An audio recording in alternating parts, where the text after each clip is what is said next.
Hello and welcome to episode 45 of the MisanthroPod, the first MisanthroPod of 2018! Yay! Happy New Year! Now, the funny thing is, you might notice that it's nearly fucking February. Yeah. And this is the first MisanthroPod of the year. We're a little bit off schedule, and we have a good reason for that. And it's not my fault. And it's not Drummer Matt's fault. Well, it probably kind of is in some kind of roundabout way. On December the 22nd, we decided to move house because that's what you do 3 days before Christmas. Yeah, it makes for a nice, relaxing holiday period. Exactly. And we had a lot of trouble with the internet, so we've only really just got the internet back a couple of days ago. Well, yeah. You had to save up the £13,000 to get internet installed, right? So yeah, that took a while. This is true. We had to beg, steal, and borrow. Yeah, we should probably give context to that comment. Mm-hmm. Yeah, go for it. So yes, we've moved into a new place, which is actually a flat as opposed to our old house, but we're in the city now, so, we're a lot more connected. A lot of people here, well, I'd say it's a fair generalisation to say that none of the people here have gills. That's true. That's so true. It's definitely moving up in the world. Where we used to live was a little Innsmithy. Yeah, it was. Yeah, kind of was, just a little. Mm-hmm, yeah, only a little. But we've, so we moved into the city, everything's easier to get to, and we moved in, and we noticed we couldn't find the phone line in the flat, and we were like, okay, where is this? Because we need to get internet sorted, so we need to know where the master socket is. And so I call up the letting agent and ask them where this stuff is. They said they'll get back to me. In the meantime, I've booked with an internet company, an ISP, to come and fit a line. Standard stuff when you move in. Yeah, we organised that for the 3rd of January, I think it should have been the 3rd of January that we had our internet installed. Now, on the 2nd of January, getting the information from the letting agent, because I asked them for, where this stuff is, they sent out an inventory of where all the sockets are, and the phone socket is just not on there. So I call them up and go, so is there just not a phone line in this house? And as much as you can shrug over the phone is pretty much the response that I got. Like, sir, you can quote me when I say, eh? I'm like, well, I did kind of tell you when we were agreeing the letting stuff that we sort of needed the internet, but whatever. So anyway, I call the ISP back up and they go, oh, we worked out that you didn't actually have a phone line and we've rearranged it for the 12th to come round, so we'll fit you a proper line. Okay, fine. I mean, that's longer than we wanted to wait, but fine, you've sorted it out. The 12th comes around, a guy comes over who, despite us living in a first floor flat... Okay, that's on the 2nd floor for anyone who isn't English and therefore is correct. Don't get me started on your fucking floor. No, I actually have a defence for this, but that's probably a separate issue. Remind me later to defend the English floor numbering system. You know what? I'll try my hardest to remember. I have a fairly legit defence of it, but anyway. So the guy comes on the 12th, and despite living in a first floor flat, he didn't bring a ladder or anything. No, because he thought you meant the first fucking floor, you idiot. No, he didn't, because we live in Britain. Jesus Christ. I know, but it's for the gag, you idiot. So he comes around, and obviously he hasn't got a ladder, so I was like, I don't think I can fit this. And then he kind of has a look around the back, because that's where the phone pole, where the telephone line comes in, is from. And he kind of looks at that for a while, and he's like, I'm not sure if I can get this fitted. I need to go and speak to the people underneath you, which is actually a nursery. So he goes to speak to them, and they say that, they don't think that we've got the permission to get a phone line in, despite the fact that I'd called them a couple of days earlier and called the landlord, who also owns the nursery. And got an explicit permission.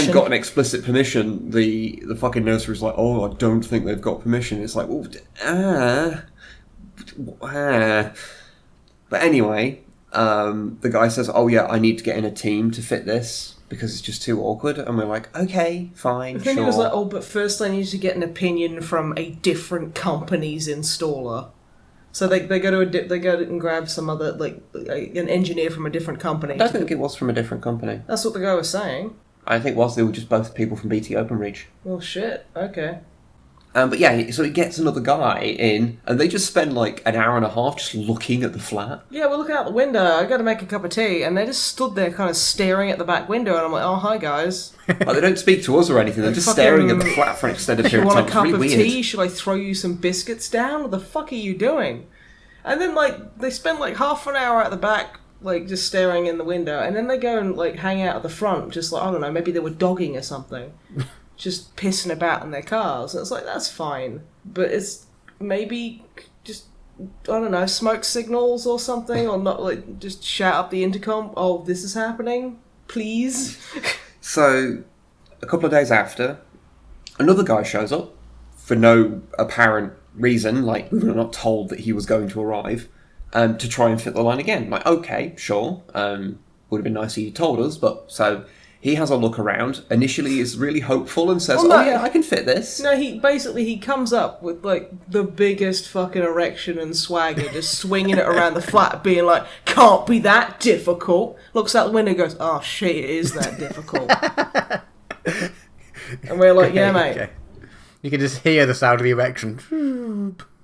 So yeah, he instantly goes, "Oh yeah, this is a problem," because there's no shit, Sherlock. on the nursery. There's a couple of awnings that mean that it's really hard to get into, and he starts talking about having to get scaffolding put up and shit like that to be able to do it. Pickers being brought out, and it's okay, fine, sure, but it's starting to look really sort of hazy whether we can even get the internet at this place at this point. We were starting to look into those 4G routers that you can get. Yeah, but then we realised that it was basically £1 a gig download limit. Yeah, we were fuck off. They were quite expensive. Yeah. So we call them up, or we call up the ISP and say, "Look, we're going to try and go with a different one that uses a different kind of line," because there's also people that do. I don't know if other countries are like this, but there's most our internet companies use the phone lines, and then there's a couple that use fibre optics down the street. Yeah. Or underneath, and you're obviously not guaranteed to have that in your area, but we do. So. But we're in the city, and seeing as every other company was going to have to go towards the back of the property and just could not fucking do it. Apparently, we were like, "Fuck it, we'll go for the company who will be able to fit a line in from the street." So I call them up and say, "Look, we're gonna do that. So can we cancel this?" And they go, "Yeah, fine." Because unbeknownst to us, what the engineers were planning on was the next step would be actually fitting a new telephone pole outside the property, which is a little bit overkill, and also would have apparently cost £13,000. Yeah. Presumably, as I say, you wouldn't have been the bill to you, right? Well, okay, £6,000 of it would have been paid by the ISP. The other 7 we'd have had to have paid. Yeah. So we were like, could we not do that? No. Yeah. Well, to be fair, when we phoned up to cancel, we were like, "Yeah, sorry, we know that this is outside of the 14 days no quibble cancellation, and usually you have to pay fees, but we'd like to cancel because nothing's really happened, and it looks like nothing's going to happen." And the guy was like, quite rightfully so, I don't know, I can't just say yes, because, it's more than my job's worth, got to talk to my manager, and I'm like, "That's fine." He calls back and goes, "I just cancelled it because it would have cost us this much fucking money." Oh my god, no, you're out, your contract, it's fine. It's like, oh, okay, that's pretty easy. So yeah, the same day we called up the other ISP that fits at the other side of the house, and that Friday, the 19th, they came, and it got fitted that day. Although that day was also not without drama, because when the guy first showed up, he looked at it and was like, "Yeah, no, I can do this, this is not a problem." And then kind of went, "Oh, you don't have a Dropbox?" And we go, "What is a Dropbox?" And they go, "Oh, it's the thing that we need to connect into your property." And we're like, "Fucking seriously?" And he's like, "Oh, well, there's one next door, so I might be able to, wire it up through there. but I need my boss's permission. I'll call you back. And then he just leaves, and hours pass, and we're like, oh no. Oh, fucking no. But then, after a couple of hours, like, they don't call us back or anything, but then both of them just show up and go, oh yeah, we can do this, and then within like an hour and a half, our internet is live. Yay! Yeah. And it was just like, oh my god, thank you, you heroic gentlemen. Because we were starting to go a bit stir-crazy. A bit. Yeah, just a bit. And also, kind of an issue when, you do all this stuff online and you just don't have the internet. Yeah. I mean, fortunately, the landlord was quite nice and he let us use his the wireless internet from the nursery downstairs. Yeah, Like, he also gave us explicit permission to download pornography. He did, yes. That was... Literally. That's how that phone call went, Matt. That's how that fucking phone call went. So what happened was, so I called him up to ask him about various permissions to get wires put up places. And Is this pornography related still? Well... And so We're revealing all about his kinks. And so I explained that, yeah, we need the internet. And he was like, well, I mean, it won't be good because it's a wireless from a couple of houses down, but you can use the wireless that is mine, if you like, for at least the time being. Nice of him. It was really nice of him. Really nice. But he sat there and was like, all I asked, don't like download porn or anything. And then he stopped. He went, actually, no, that's not a problem. Just don't do anything illegal. I'm like, right then. I read you. Yeah, so there's a little bit of thing in the back of your head that goes, I have been explicitly given permission to download pornography. I don't think anyone has given me that before. Honestly, I using that internet connection, if you managed to download pornography on it, that would be heroic. Oh, it's like our phones took me like 4 minutes to download like a medium res JPEG. And it wasn't even a funny meme. That was the worst part. It was just enough that we could like look at emails and look at Twitter, and that was about it. Text was about the upper limit. Yeah. But it was something. It was something. Or that ASCII porn, though. Well, yeah. Teletext porn, that takes me back. Although, of course, it did mean that, because our internet connection is now crazy fast. So That's beautiful. So, yeah, we were able to stream, like, the day that we got connected, so that was nice. More It was so importantly, much didn't fun. cost you $7,000, presumably. That is the big point. Exactly, yes. Oh my god. But apart from that, the flat is really nice. It is, as you can probably hear, a lot more echoey than our old place. Yeah, we're working on soundproofing. Yeah, you just need to buy a shit ton of pillows and foam and stuff. Yeah, so we're going to have to do that kind of stuff. We just haven't had the opportunity to do it yet. Mostly because of not having the internet, I haven't been able to do the research to find out exactly what I need, because we didn't... Well, it wasn't that we didn't need to do it at the old place, it was just that it wasn't really feasible to do much. Yeah. So, Also, really fun bit of information. So, just talking about the old house, just very quickly. Now, some of you might notice that we fucking hated our old house because it was a mouldy pile of fuck. It was miserable. Even the fucking fire even the heating probably was mouldy because it was just so damp in the fucking place. And it looked like, I don't know, the inside of the devil's arsehole. Let's be honest. that is an accurate statement, yes. Yeah. So the heating in that place was fucking terrible. It barely heated anything and was constantly just non-functional. We over the 5 or so years we lived there, we We lived there like 8 years. Oh, God. 8-9 years. Well, you're going through hell.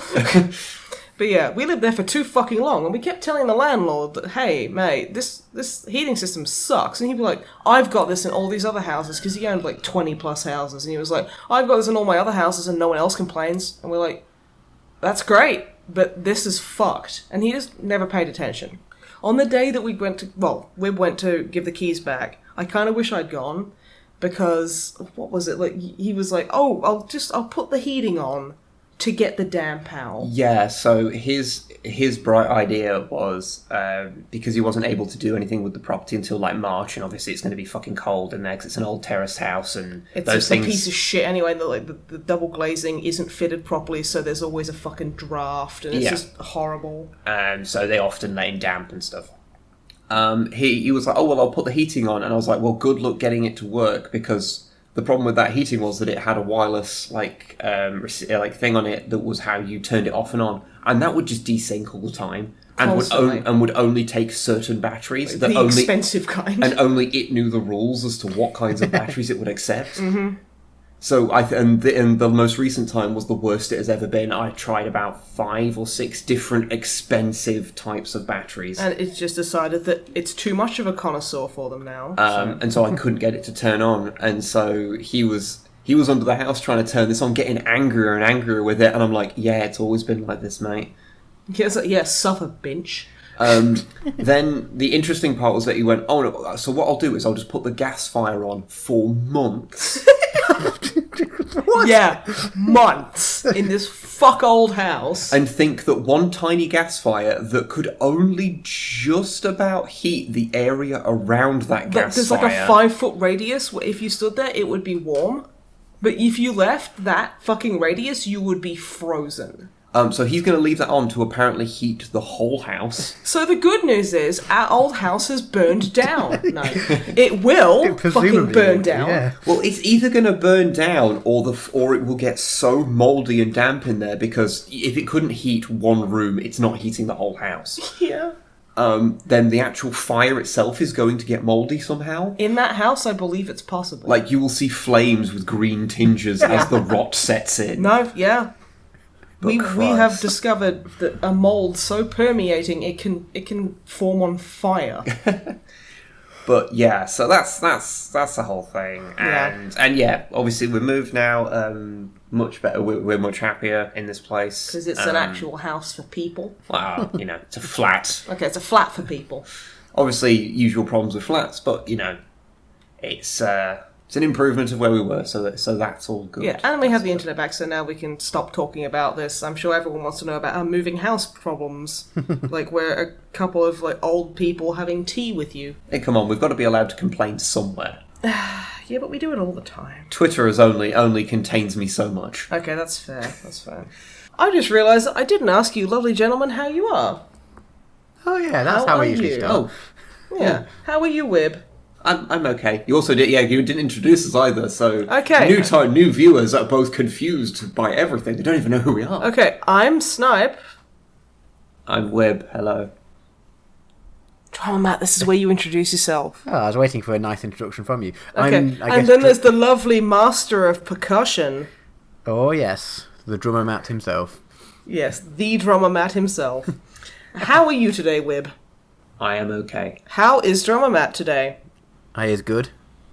And I is fine. Good. There is one thing that we should probably mention that's like an all of us thing before we get into our individual what we've been up to. So we're going to tell anyone about that. No, we're not. Well, there's that About thing. how, we covered bottom, You can't even... I was going to say, oh, you mean how, we covered drummer Matt and butter and pretended we were both pastry? You know what? I will not I was only the apple. I will not only proudly declare that, I will sing it from the rafters. It is that. It is such a pure and honest thing that we did together. To be fair, butter Matt was just the most wonderful, wonderful creation. Anyway, No, I want to talk about butter Matt. the last podcast was recorded fucking ages ago, a lot earlier than when you guys got it, because we recorded it basically before we started the process of moving, so we'd be able to do it. Are you okay there? You're still thinking about butter, Matt. No, I'm thinking about drummer butt. Yeah, right. No hydrogenated fat.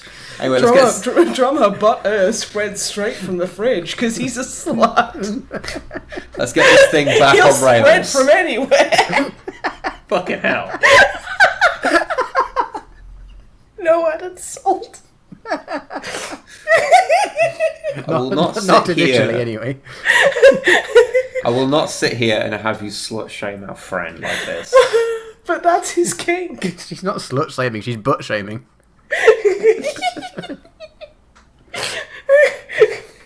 Put a stick of butter in the drummer butt. I love it. Anyway, Can anyone tell we've not done one of these for a month? What do you mean? This is the height of professionalism, you cur. Ahem. anyway, I'm really trying not to laugh. so you thought you'd laugh into your coffee instead. Ugh, what are you saying? This is going to be a very long podcast. It takes this long to introduce a topic. Well, yes. Okay, go on. So, it's been a long time since we recorded, and after the time that we did record, The Last Jedi came out, and that's been, like, the big thing that we didn't get a chance to talk about. So we should probably mention it a little bit, because we've all seen it. Yes. We've all seen it. And what did everyone think of the new Starred Wars? I really enjoyed it. I thought it was really cool. I really did enjoy it. I also really enjoyed it. It wasn't a perfect movie, but I thought No. it was fucking entertaining, and like, I think Kylo Ren's awesome. Yeah, because I've managed to finally get you into Star Wars Yeah. through this. Although there's going to be that small subsection of people that are angry at anyone who likes the new trilogy. And it's like, oh, if you like that, you're just a fake fan, or what? I don't know what they'll be coming out with, but it'll be older fans who just don't like the new one. It'll be inconsequential bullshit that shouldn't be listened to. Okay. Because they're gatekeeping arseholes. Okay, that's fair. That's fair. Basically. I mean, you don't have to sugarcoat your words here. You can say how you feel. I've stopped caring. That's basically. fair. That's fair. Fuck 'em. Don't read the comments. It's fine. If you don't like it, that's fine. this is Just the don't thing, be a it's dick like- about not liking it, you know? That's the thing. Is I've only ever seen people be dicks about it, kind of like not related to me. So I've been very disattached. So like the very vocal minority, like in the corner of like Reddit, going, "Duh, I hate it. It's dumb," like that kind of stuff. Which is like, I mean, hate it if you like. Not everyone's gonna love it. I mean, I personally thought it was fantastic. Yeah. So I really enjoy the characters. I like the way they kind of carried on. I like the character interactions. I like no spoilers. I like there's a couple of characters interactions that I just like. They kind of get quite weirdly connected in a Yes. way, and I think that's fucking awesome. I just love the way that was done. I thought it was really cool. So yeah, just cool. And plus like spoilers for the previous movie. anyone who commits patricide is A-OK in my book. I will say, to make one small thing that's not... I will be careful not to spoil anything here, but there is a part in it where I think if anyone is told about it, they would assume that they did a thing with CGI, but they didn't. They did it with a puppet, and that makes me so unreasonably happy. That made me happy too. I liked it. That was fun. But yeah, I understand a lot of the actual critiques about the movie, about like its pacing and structure. Honestly, I thought the first one, Force Awakens, had more pacing errors and more pacing problems. Like, Really? yeah, I mean, I just felt that it was trying to introduce characters way too quickly. It was kind of like, oh yeah, Force Awakens, oh, there's Finn, oh, they're running away. It's like, what the fuck just happened? Suddenly, they're BFFs for life, which is... I think it's just because they were rushing to establish a lot of things. Yeah. It's often a problem in any kind of thing where they're dealing with a very large canon and in a very short amount of time. But I do prefer The Last Jedi. Like, not that Force Awakens was a unpleasant experience at all. I very much enjoyed it, but I'd say Last Jedi is definitely my favourite. Yeah. The Last Jedi. My last thought on, just so this is just last thoughts on the critics of it before we move on to just saying what we liked and things. But I just thought it was interesting that the same people who in the Force Awakens criticised it because it was a copy of New Hope, and we're like, oh, it's not doing anything new, it's just a copy. And then the new one comes out, Last Jedi, and it's doing a new story and it's new thing, and everyone's like, oh, it's not like previous Star Wars, it's doing something different. You're like, but you're the same people who moaned last time that it was too similar to Star Wars. This is why focus groups are fucking bullshit. Yeah. It's like, oh, I hate this because it's just copying this and it's just not doing anything new. It does something new. I don't like it. It's done something new. Why can't it be it's exactly like- the fucking same? Like, what do you fucking want? I am glad that they decided to do something different, because I think though I liked The Force Awakens, it was a very safe movie. And this was a less safe movie, and I would rather the world be full of movies that take risks with what they're doing, and especially of something that's like a long-established series. I think that's what's so surprising, because like usually things like that, they're like, oh, we can't do anything particularly new or interesting because there's not the brand or the franchise is a certain way, and they tend to get kind of locked in. Yeah. Well, I think it's that thing where people are so... There's a lot of people who don't like the new movies because it's retconned all the old expanded universe that they love. And I get that, but by the same token, you can't reasonably expect anyone to make movies in that setting. There is too much that they have... There's too much to worry about. There's too much canon. And so much of it is not that great. Well, I mean, it'll mean a lot to a good few people. So but it's not, because we might not like it. Oh yeah, but it's not. It would be stuff that would be very hard to make movies out of, and I think honestly, wiping the slate clean of the expanded universe was really the only thing they could do. Yeah, I think they'd end up making a real cinematic train wreck trying to I mean, look what happened with everything. X-Men. I mean, don't get me wrong, the X-Men movies, I thought they were kind of fun, but I'm a hell of a long-time comic book nerd, and all the changes they made, like the whole... Because everyone's had a relationship with everyone in comic books, and everyone's having babies with everyone else, and sometimes there's alternate dimension people who exist, and then they have babies. It's crazy. But the X-Men movies were kind of like, fuck this. We're not going to have Mystique as fucking Rogue's foster mother. That's just going to complicate everything. So they'll leave it out. Yeah. But then what was it? Days of Future Past. There was one of the the Jennifer Lawrence and fucking whatever ones where they tried to keep it all in canon with the older ones, and it's just and it was just fucking terrible. Oh, for its First Class, yeah. where they tried to make a new thing but keep all the canon of the old films, and it just ended up suffering as a film. It's Days of Future Past is the one where they kind of that's the reset button. That's the reset button. Its First Class is the one where they brought in the new guys. I do counter that though, just as a slight side. By doing that meant they still got to have Hugh Jackman in it. Which I think actually probably made it a better movie than it would have been if they didn't try to do that, but then it couldn't have Hugh Jackman. I think overall, I think I'm fine with that decision. I'm just gonna say it. I'm not saying that it wasn't a bad thing in terms of a lot of the inconsistencies, but I think Hugh Jackman overrides that. He is that good. Let's be honest. That good. He is, and he is that nice of a guy. Oh, he's a dreamboat. What a lovely bloke. So I'm cool with that decision. Just saying it. But to return to Star Wars briefly, I want to talk about Hugh Jackman some more. I just want to clarify something I said. I don't think all the expanded universe stuff was bad, but I think it's just a more sensible idea to wipe it all clean and then just redo the stuff that has staying power on its own merits, as opposed to as a part of this wide tangled spider's web of an expanded universe that's been going for fucking decades. Because, I mean, to be fair, most expanded universe things are often not canon. Star Trek, if it's not on screen, it's not part of the Prime timeline. That's how they do it. Didn't they do away with that recently? Possibly. I heard something about that. I could be wrong. But that's how they used to work it, and I think that's kind of a sensible way, because then the expanded universe is what it is, and to be honest, something being not canon doesn't mean I can't enjoy it. Yeah, exactly. But you can still read it or watch it or whatever. But I understand how people feel a little bit betrayed that feeling like it's being taken away from them, even if realistically it's not. Mm-hmm. But I like the movie quite a lot, and a lot of the stuff it changes, I have no problem with. And I'm speaking as someone who's loved Star Wars for most of his life. I go in and out of having phases of being a super fan of it, and I've never been big into the expanded universe, but I love the movies. You know what I mean? Yeah. So it was nice. It's always nice to just see Star Wars on the big screen again. Honestly, there is some glee that I get from seeing the Star Wars intro and the John Williams score.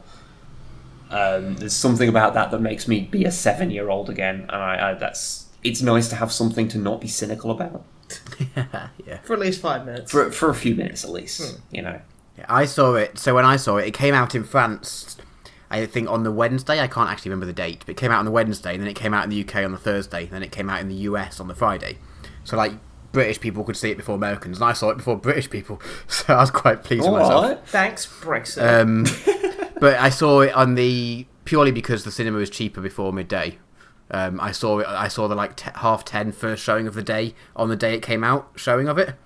Oh dang! So it was in this movie theatre was huge. It's like the biggest. It's like a big 18-screen multiplex place, and it was the biggest screen there, which was, I don't even know how many hundreds or whatever people, but it was like probably the biggest like cinema screen I've ever been in, like in terms of number of people. Completely rammed at 10:30 in the morning. And like everyone was so up for it, and like the music came on, everyone cheered and started clapping, and every time anything like good happened or any certain characters appeared on screen or whatever, everyone was like cheering, and I was like, "This is so cool." To be fair, like because we went to see it, and it was just everyone was like, Star Wars. Yeah, no, I don't think I've ever been in a like film showing where everyone's been that like engaged with it, and I was just like, and it was only like, it wasn't like, you know, shouting up or anything, it was just like cheering in bits, and then everyone shut up again so you could enjoy it, and it was like the absolute perfect mix of like people just having a good time, which I think has probably coloured my enjoyment of the whole film, to be honest, because it's made me enjoy it even more than I might have otherwise. But yeah, lots of fun. Oh yeah, that's cool. I can't recommend. It's a very good movie. So I guess now we've tackled all of the things that we've all done, we should take a look at what individually we've done. Drummer Butt, what have you been up to since last we spoke? Publicly, I guess. I don't know why both of us were doing weird voices for that part. I don't know, I kind of just fell in line. I've been up since 1 a.m, so I'm quite tired. So we had Christmas and New Year, I guess. So I was back in the UK for 3 weeks. We had in the UK actually, which was pretty nuts. We saw you a few times. So we hung out. You helped us move. I did. I obtained a van. And don't say it like that. It sounds like you fucking stole someone's van. You were a lovely boy, stealing vans for us. A lovely fluffy boy.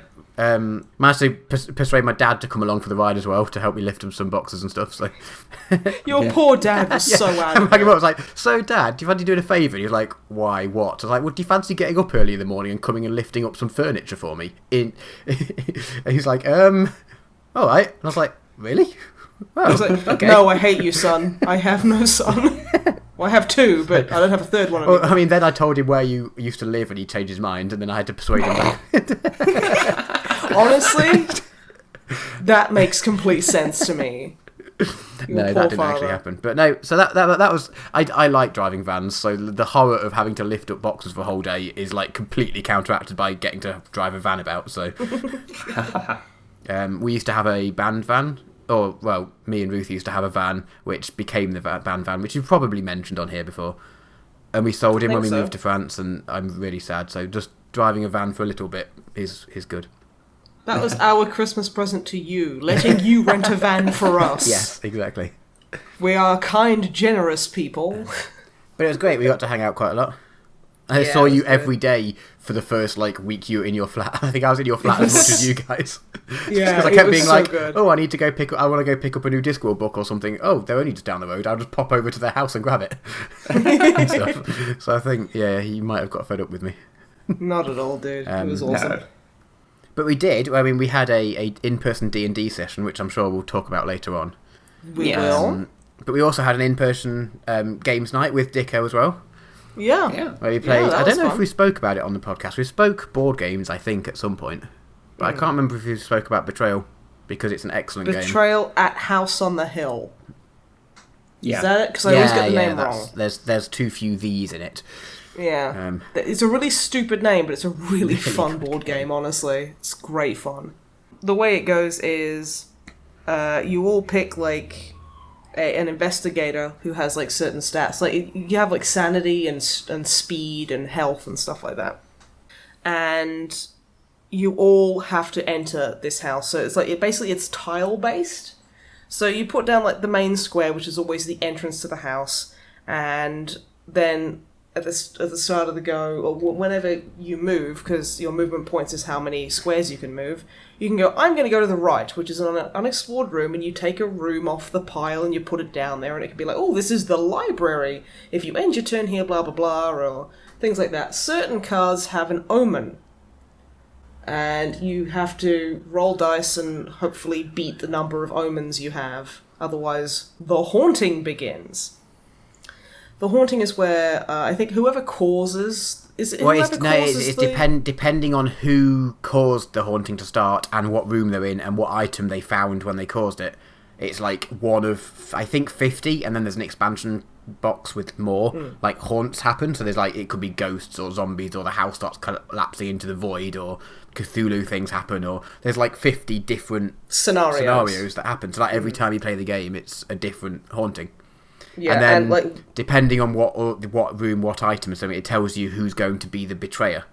And basically you get special objectives. Yeah. And the other people who are trying to stop you, they get their own objectives, but you don't know what the other ones are, so you've got to just try your best. It sounds complicated, but it's actually quite easy to get into, and it's so much fun. It is really good. I do really enjoy a good game of betrayal, and because granted, the game we played the other week we did get a duplicate of a scenario we'd had previously, which statistically is incredibly unlikely, since we've played the game probably about 6 times or something in total. Yeah.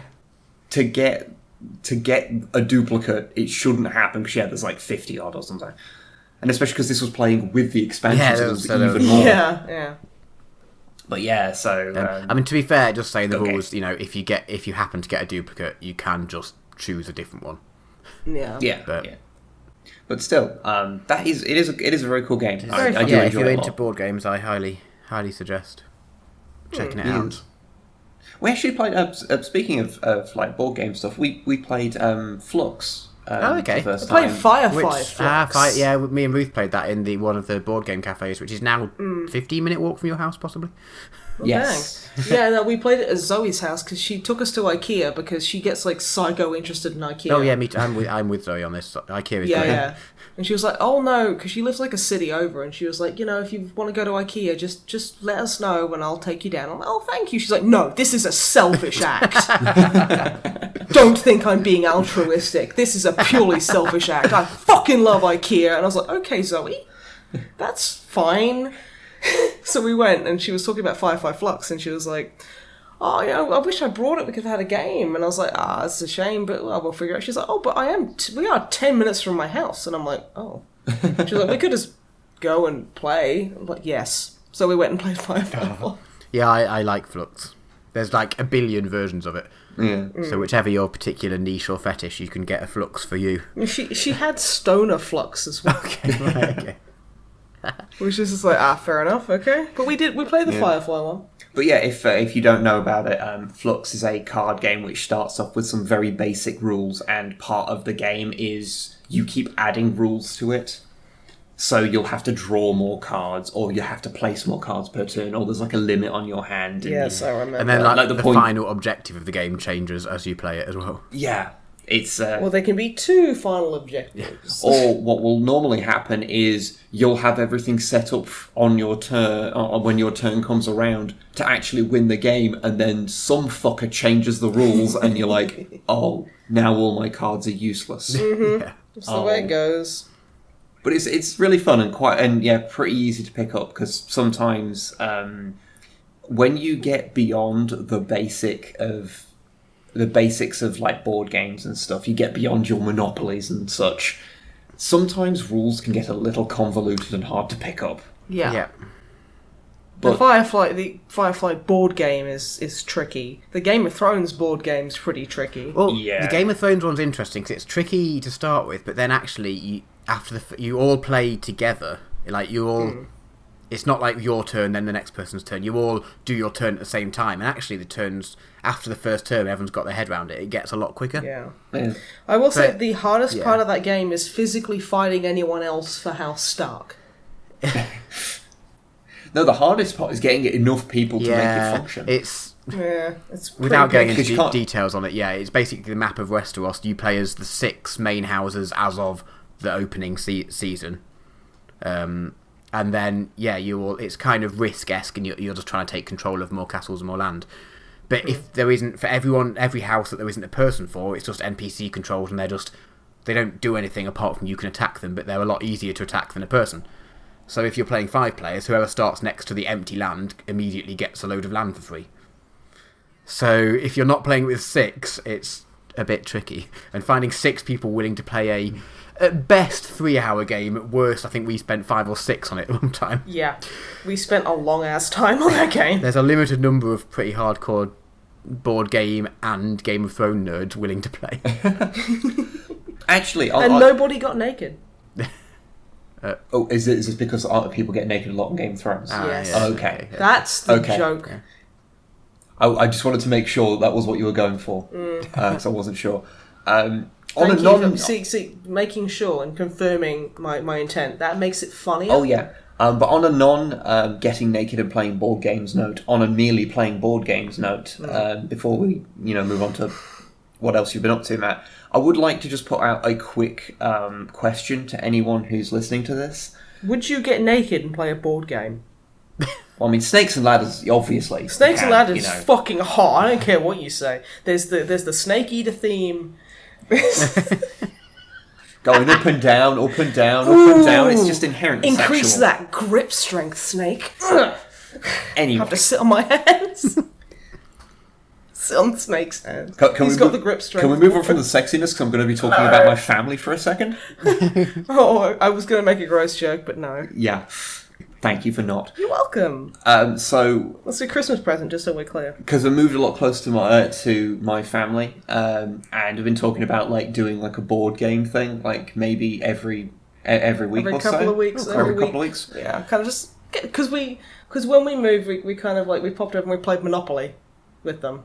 We played Trivial Pursuit as well. Oh shit, we did. Yeah, I forgot about that. Those are obviously very basic, filthy casuals. Well, no, they're like the board games everyone's played. Yeah, casuals. Also, when we were playing Trivial Pursuit, I got a question about Pacific Rim, which made me think that it is possibly rigged in my favour somehow. But I was trying to think of board games that would be good. That are a little bit, they're of that slightly more board game people type board games. You know what I mean? Yeah. Okay. Like things like Betrayal and Flux and things like that. That would be good things to introduce to people who have not played those type of board games. They've probably really played Monopoly and stuff like that. The opening thing that everyone is going to shout at you is Khârn, because that's the gateway drug into real board games. Honestly, I really don't like that game. I remember playing it once and not particularly caring for it. No, I really, it's not my thing at all. I'm wondering if maybe it's just that, I don't know, maybe if I played it again, maybe it was just I didn't get it. But yeah, It makes me think of Necrons. Oh, yeah. Always makes you think of Necrons. Yeah. Well, either way, whether you like it or not, that is what everyone's going to suggest to you. Yeah, no, that's true. Okay, well, just bear in mind, we are aware of Settlers of Catan, so if you please want suggest other things. More of the Trivial Pursuit side of Catan rather than towards the other things. It's more of a gateway rather than a more board game. But Cranium is great fun as a family game. Okay. It's kind of... Basically, it's similar to you've got a board and you go around it. But instead of... There's 4 different categories of questions you can be done. One of them is drawing things akin to Pictionary. And then also making stuff out of clay or various other creative things. One of the categories is charades type stuff, so you have to act things out. So you get up and have to dance about or act out or whatever. And then one of the categories is word games, so you've got anagrams and stuff. And one of the categories is general knowledge quiz. So it's kind of charades, Pictionary, Trivial Pursuit, and word games all in one thing. Okay. And it's kind of it's really good fun. Highly recommend. Okay, cool. Well, and as I say, anyone listening, if you have any suggestions, it isn't Settlers of Catan, because we are aware of it. You can get Star Trek Catan if that helps. I want 40k Catan. Settlers of Seatan, or whatever it's people who are wrong call it.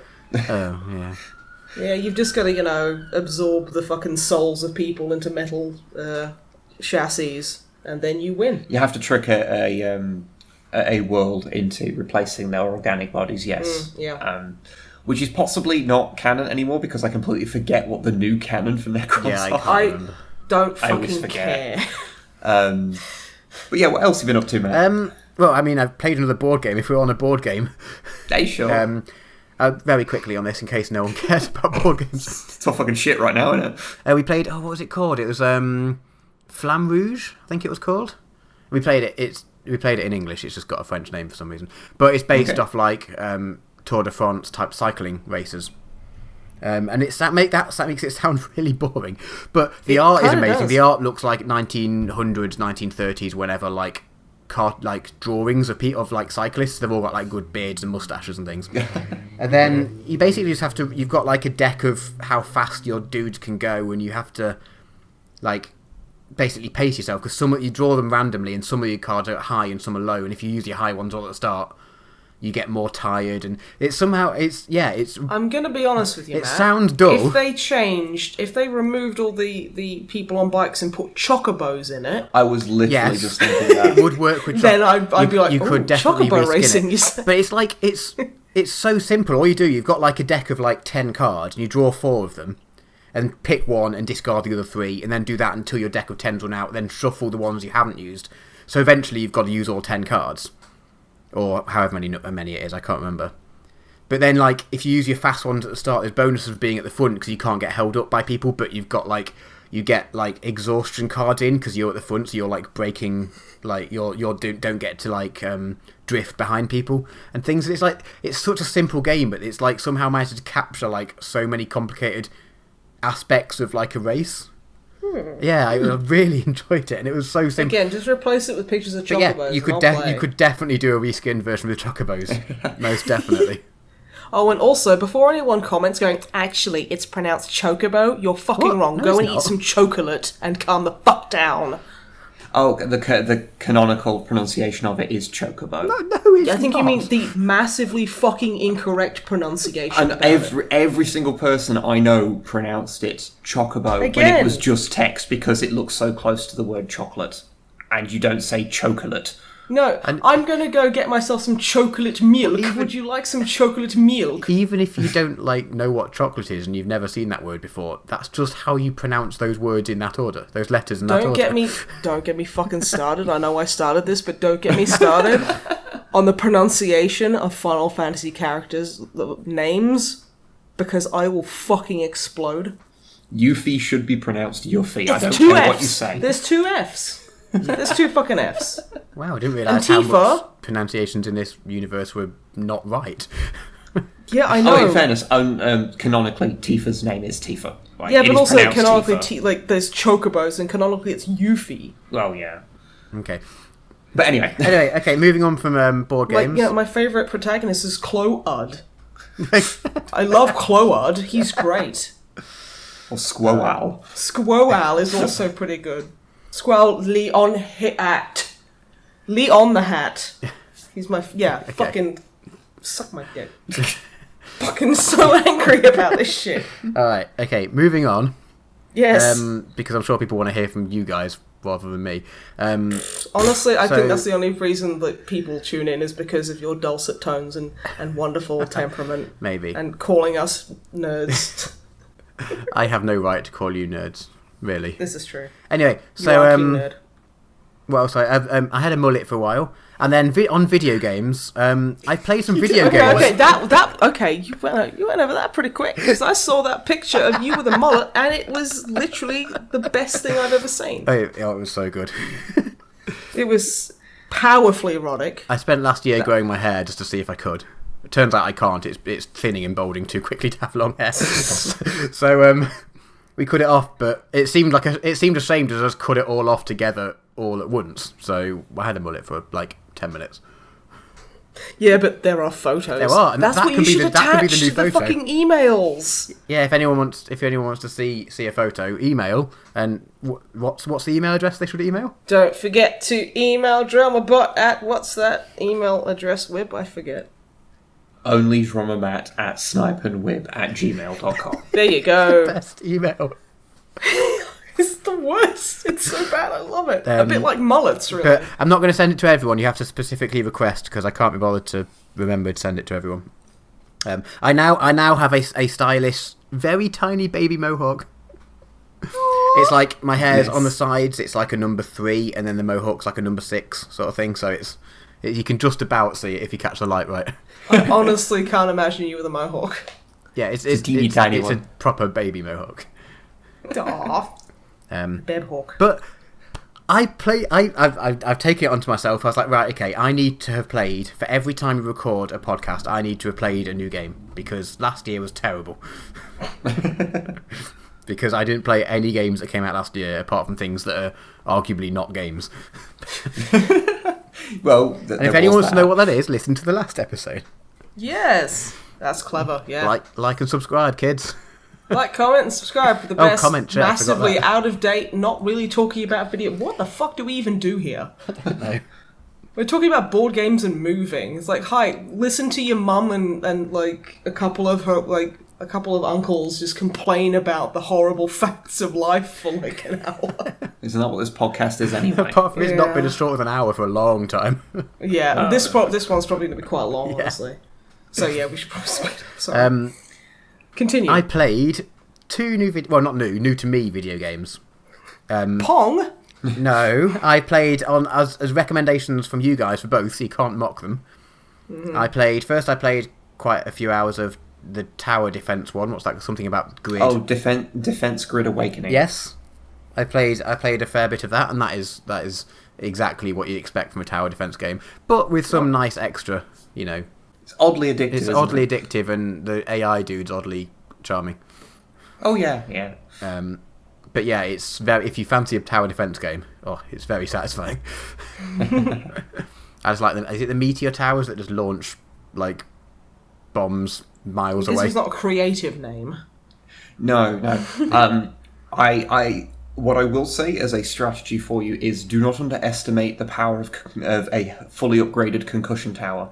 Also, fully upgraded basic gun towers are surprisingly useful as well. Okay, I'll bear that in mind. But I've pretty much just been like building a lot of meteor towers because they're great.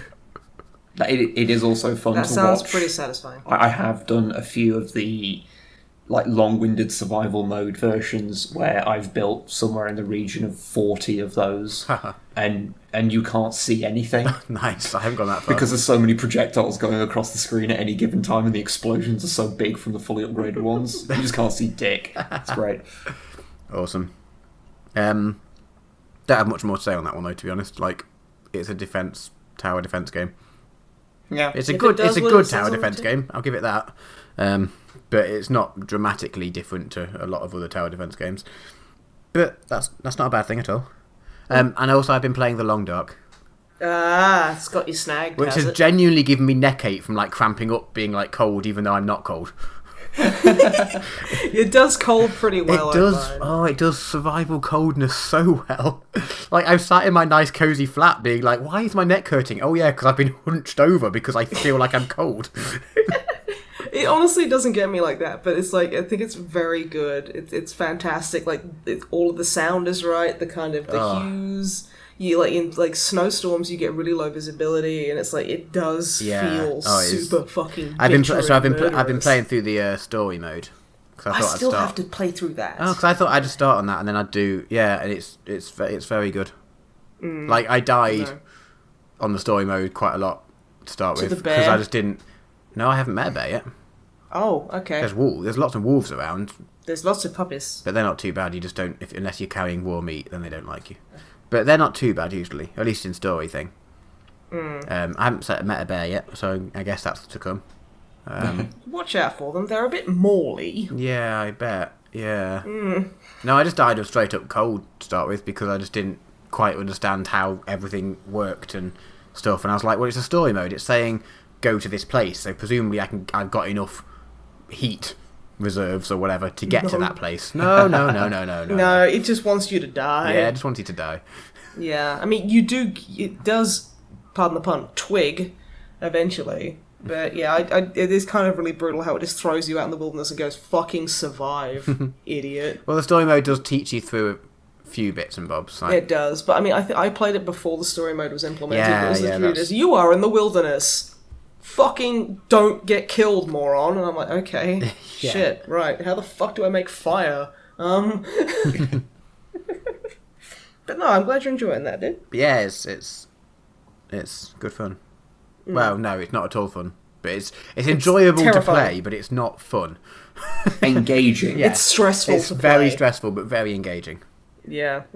And I got it on. Yeah, I got it on sale, so it's definitely worth it.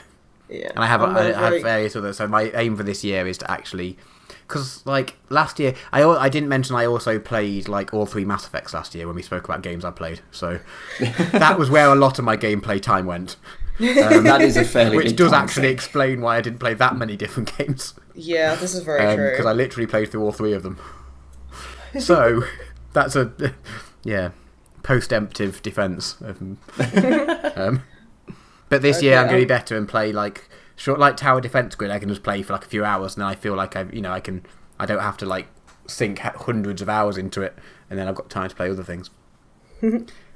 But I think that's my list done. So we can get on to what you guys have been up to. Right, well, Wib, what you been up to?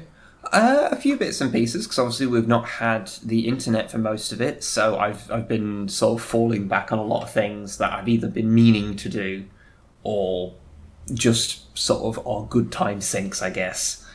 So I played through the entirety of Final Fantasy VII again. That was awesome. Ooh. I got to see my baby boy Sid again. Because it's my nice. most favoritist game of all time anyway, so Yeah, I was like, yeah, I want to play through it all again, because I realised I've only actually beaten the game all the way through once before this.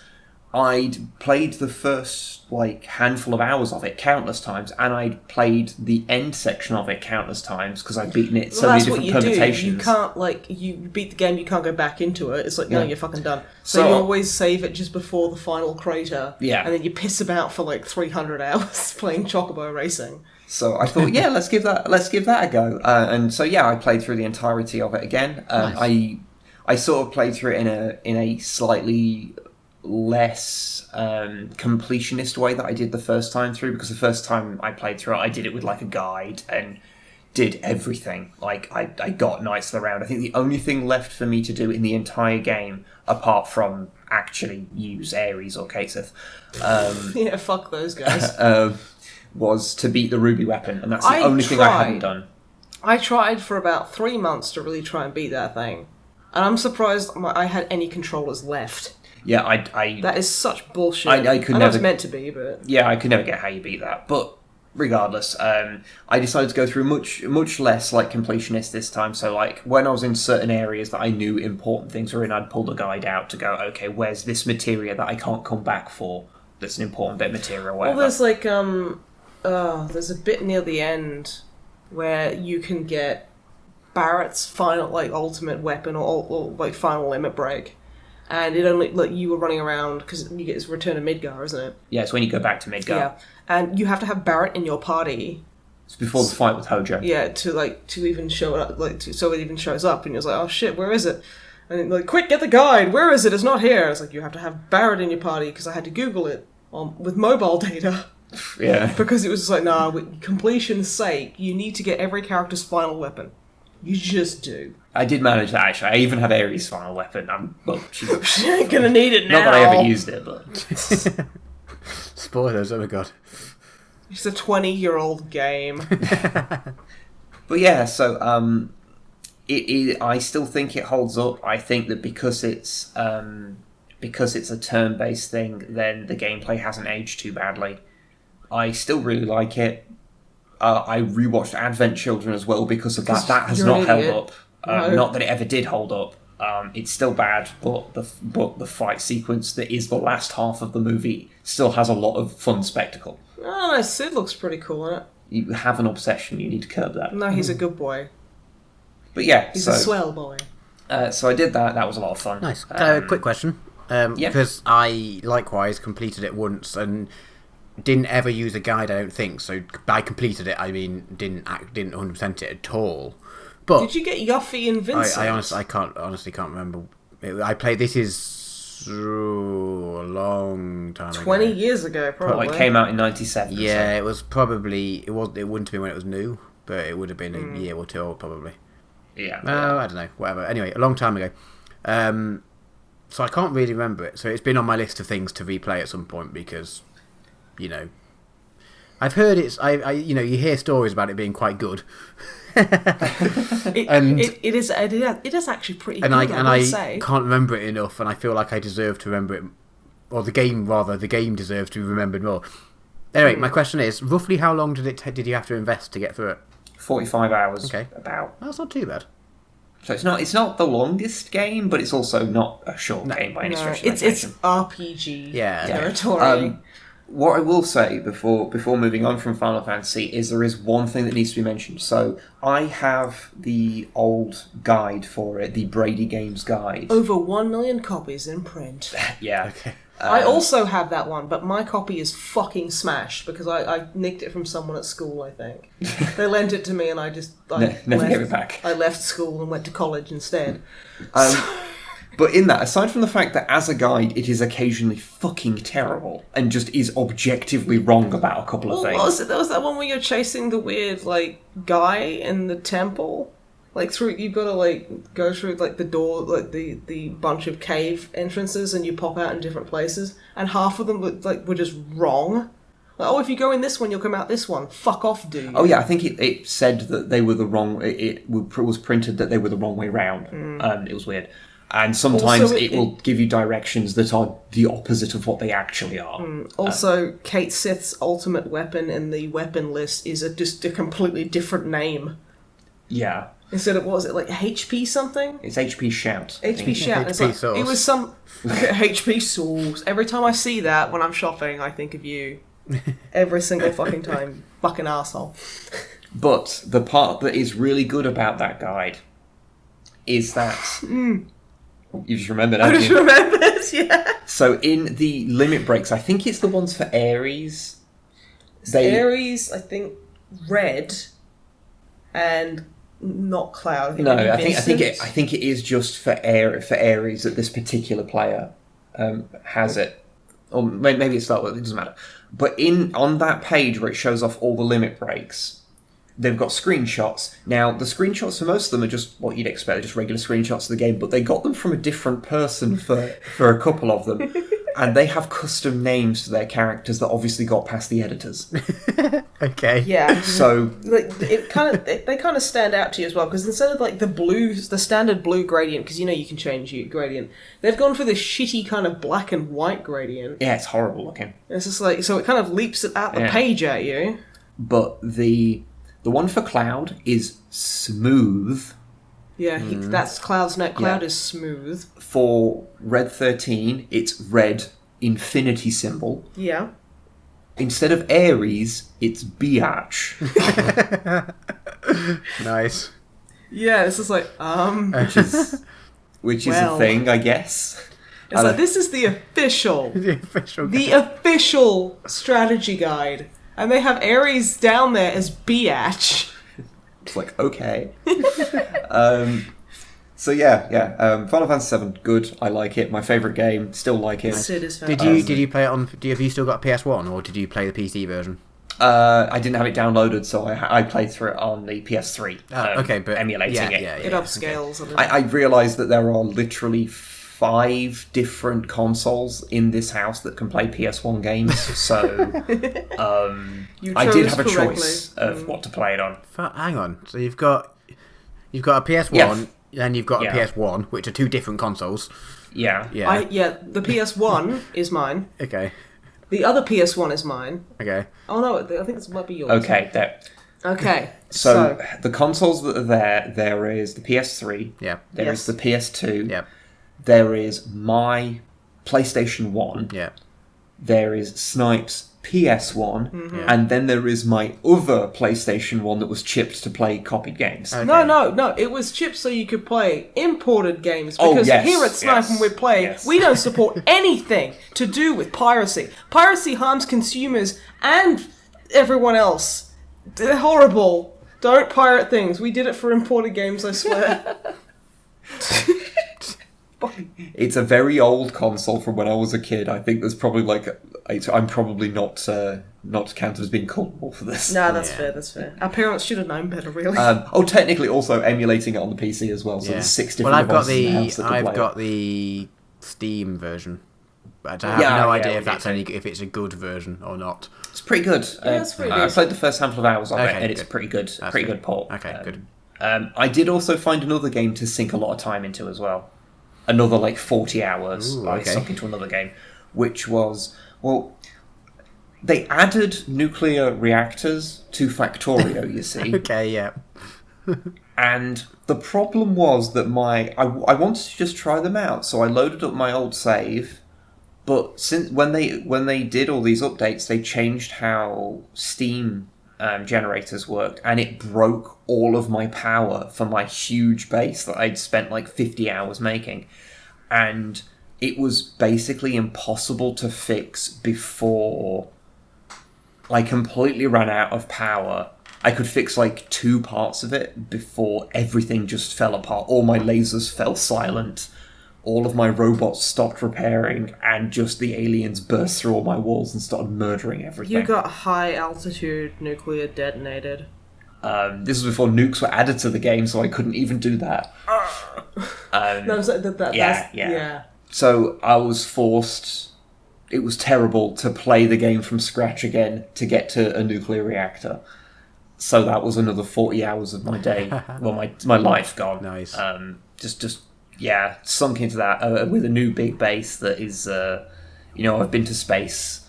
Didn't you send a fish to space? Oh, there's an achievement for that. I did that before, yeah. It's called So Long and Thanks for All the Fish, obviously. Yeah, obviously. What else would it be called? So yeah, I did that. Factorio, still good. I do like it a lot now that they've added the nuclear power, because part of the problem was that getting your coal power at really high levels involved so much nonsense, and the nuclear power makes that a little bit easier, although the amount of nuclear fuel you produce that is actually usable compared to how much you actually dig up is ridiculous, and you end up with so much spare crap. They have also rejigged how the research system works, so there's more things that you have to make, but you don't have to go outside of your base and kill anything anymore to get the purple ones. So if you want to go a bit more pacifisty, not that that's 100% possible, because they will still attack you, but you can not go out of your way and attack them now, which I guess is nice. Yeah, that's good. So apart from those 2 big time sinks, I have done a few other things as well. I have done a stupid thing, and I bought the first 5 episodes of Gene Roddenberry's Andromeda for 99p. I tried to stop him. I literally tried to stop him. Which is still a bad show, but I wanted to get a DVD copy so I could maybe make a video about one of the episodes at some point. If Andromeda was my child, I would drown it. I'd just like to point out she is quoting verbatim a line from the show. Oh, okay. Right. Yeah. Okay. I like how that was the sound of I don't know, the literal 6 people who listen to this going and then just go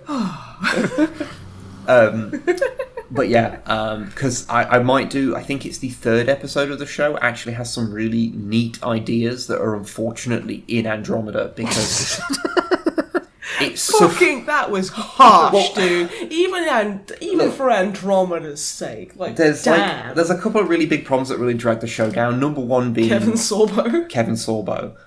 Number 2 being that the makeup and alien design is really shit. There's a really the big bad aliens who are kind of like the Reavers from Firefly, but that's just how they are, and they're like these giant bat creature things. Oh, the pube bats. Yeah, they are pube bats. Because there's one who's in the main crew who's one who's penitent of his past, and he looks like he's the one who shaved. Yeah, we don't have to be pube bats. They're covered. The general makeup's just kind of bad anyway, because they look like kind of bat people. Think man bats from Batman. But with pubes. But yes, they're covered in this fine hair that just makes them look like they're covered in pubes. And it's just really unsettling. The funny thing is, I didn't think it would be that bad, and then you showed me it, and they were hella puby. Yeah. But anyway, the 3rd episode has some interesting ideas, so... Sorry, hella pubies. So what I might... I'm like, second Lieutenant Puby Bat. I'm hella puby. It's not far off, honestly. They're called I think I don't know if I mentioned it. I think they're called the Magog. I think, if I remember correctly. I just thought of the best name for him: Batram Pubert. Batram Pubert. Good. Yeah. Good. I love Batram Pubert. But anyway, I might cover the third episode because it has some interesting ideas, and I quite like the idea of doing episodes, like review episodes on my channel that are like the shitty it's doing some of like the shitty episodes and making fun, or the weird episodes of good shows, and maybe doing the good episodes of bad shows. That's pretty So cool. like doing a good episode of Andromeda, I think would be an interesting way of doing that. I also watched a handful of Patrick Troughton era Doctor Who, and I do really quite like him as the Doctor. Which one's he in terms of number? The second. Okay. He's probably the first one that is the Doctor as you think of him now. Like he's got more of a sense of humour than Jodie Whittaker. If that's her name. The new one. Yeah, that is him. Yeah. Oh, yeah. cool. Yeah. Yeah. Oh, wow. So she's. Did you just feel like name dropping her? No. It was just like, he's a lot like the current Doctor. It's like.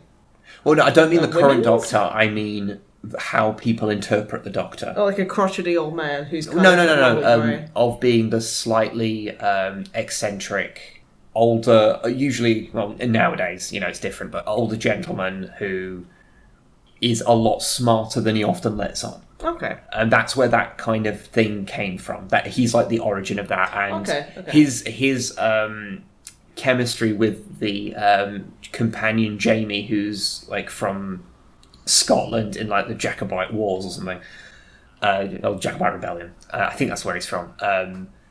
I've heard him described as like adorably thick. Aww. And he kind of is. And the actors were friends in real life, so they spent a lot of time intentionally trying to make them, without pushing the censors too far, trying to make them look like they were a couple. Aww.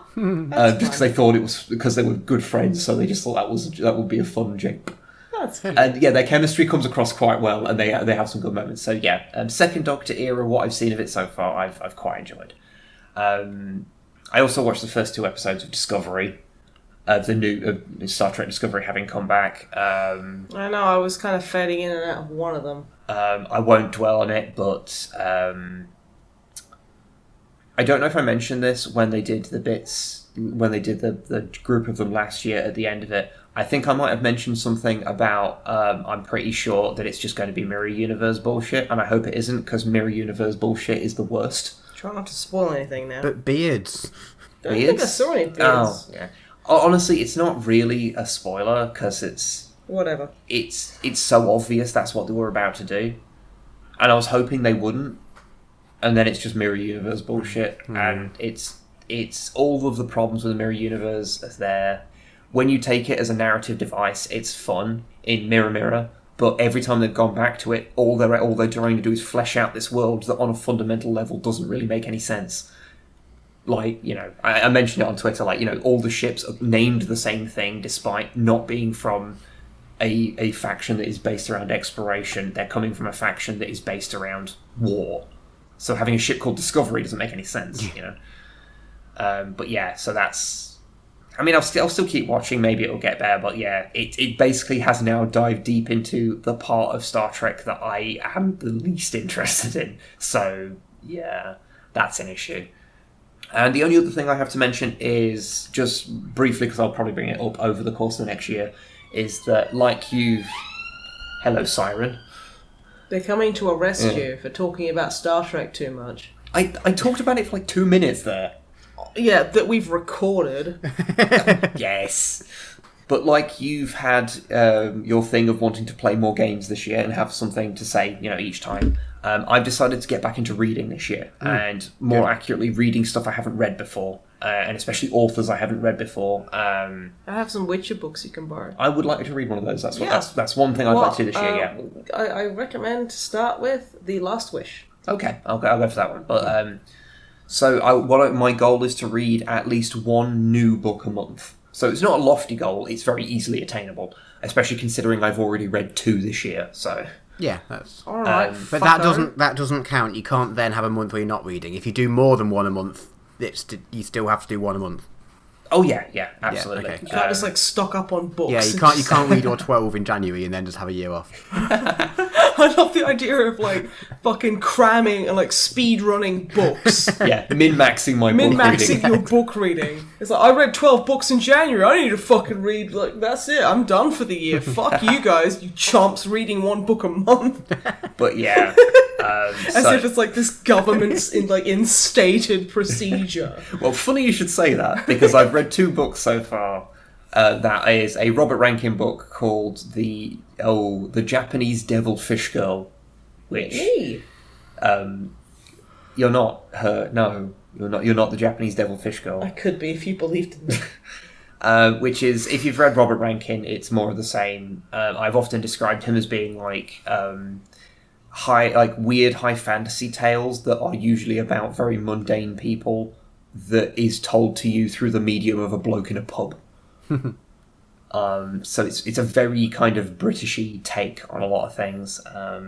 Sometimes like up to Lovecraftian level threats, but they're solved by like a guy from the Dole Queue, Fair enough. Okay. which is quite, they're just interesting books. But the other one I read was 1984 by George Orwell. Ooh, good. What do you think? Very good. Yeah, it's very good, isn't it? It's one of those ones where you're like, you hear so much of like pop culture and things, and not even pop culture, like just normal everyday references are actually from it, and you hear so much about it, you'll be like, well, it can't actually be good because you hear so much stuff about it. But then you read it, you're like, oh, it is good. Cool. Well, it's not ungood. I think it's good plus. Double plus good. Yeah. Double plus good. Yeah. Well, it's also interesting because no one ever talks about the plot. They talk about the setting. And you never really hear anyone talk about so what actually weird happens how it's in the book. literally just hardcore BDSM Yeah, whole way through, just spanking. There's chastity like cock cages. Oh my goodness. There is a fair amount of hard fucking, actually. Nice. Not explicit, but there is hard fucking. See, 1984 is this guy's safe word. Yeah. And, of course, reading it is really useful because now you know what people are misunderstanding when they talk about it. Yeah. Because lots of people like to use it whilst not knowing what it's about. Imagine that. Imagine that. The next book I'm going to read is possibly not quite as highbrow as that, because I'm going to read Ready Player One. Oh, good. I feel I was that's- wanting to suggest that because I lent it you. I've heard people describe that as Twilight for boys. Yes. Yeah, that's fine. Which is kind of worrying not to me, because I hope it's entirely. not promoting any unhealthy relationships for young boys, because young boys should always try and seek out healthy relationships that work for them. I think it's more in that it is pandering. Yeah. Okay. Is that's it what fair. they mean that by? Okay, because if it's literally just the same, Yeah. but it's like, oh yes, my name is Edward Dementia Darkness Raven Way, and But I'm going to date this hot vampire I'd say chick it belle. is pandering, but not intentionally. Like, whereas Twilight is intentionally pandering and going for an audience, I think I don't think it is intentionally pandering. It's literally just I think it's- some woman who can barely write going, wouldn't it be hot if I fucked a fucking, 17-year-old vampire? Ooh, yeah, I'll write that. And then, publishers went, this dumb idiot has, I'm not going to use the word written seriously here, but has cobbled together enough Frid Magnet poetry to form a novel. Let's sell it to kids, because kids will fucking read anything.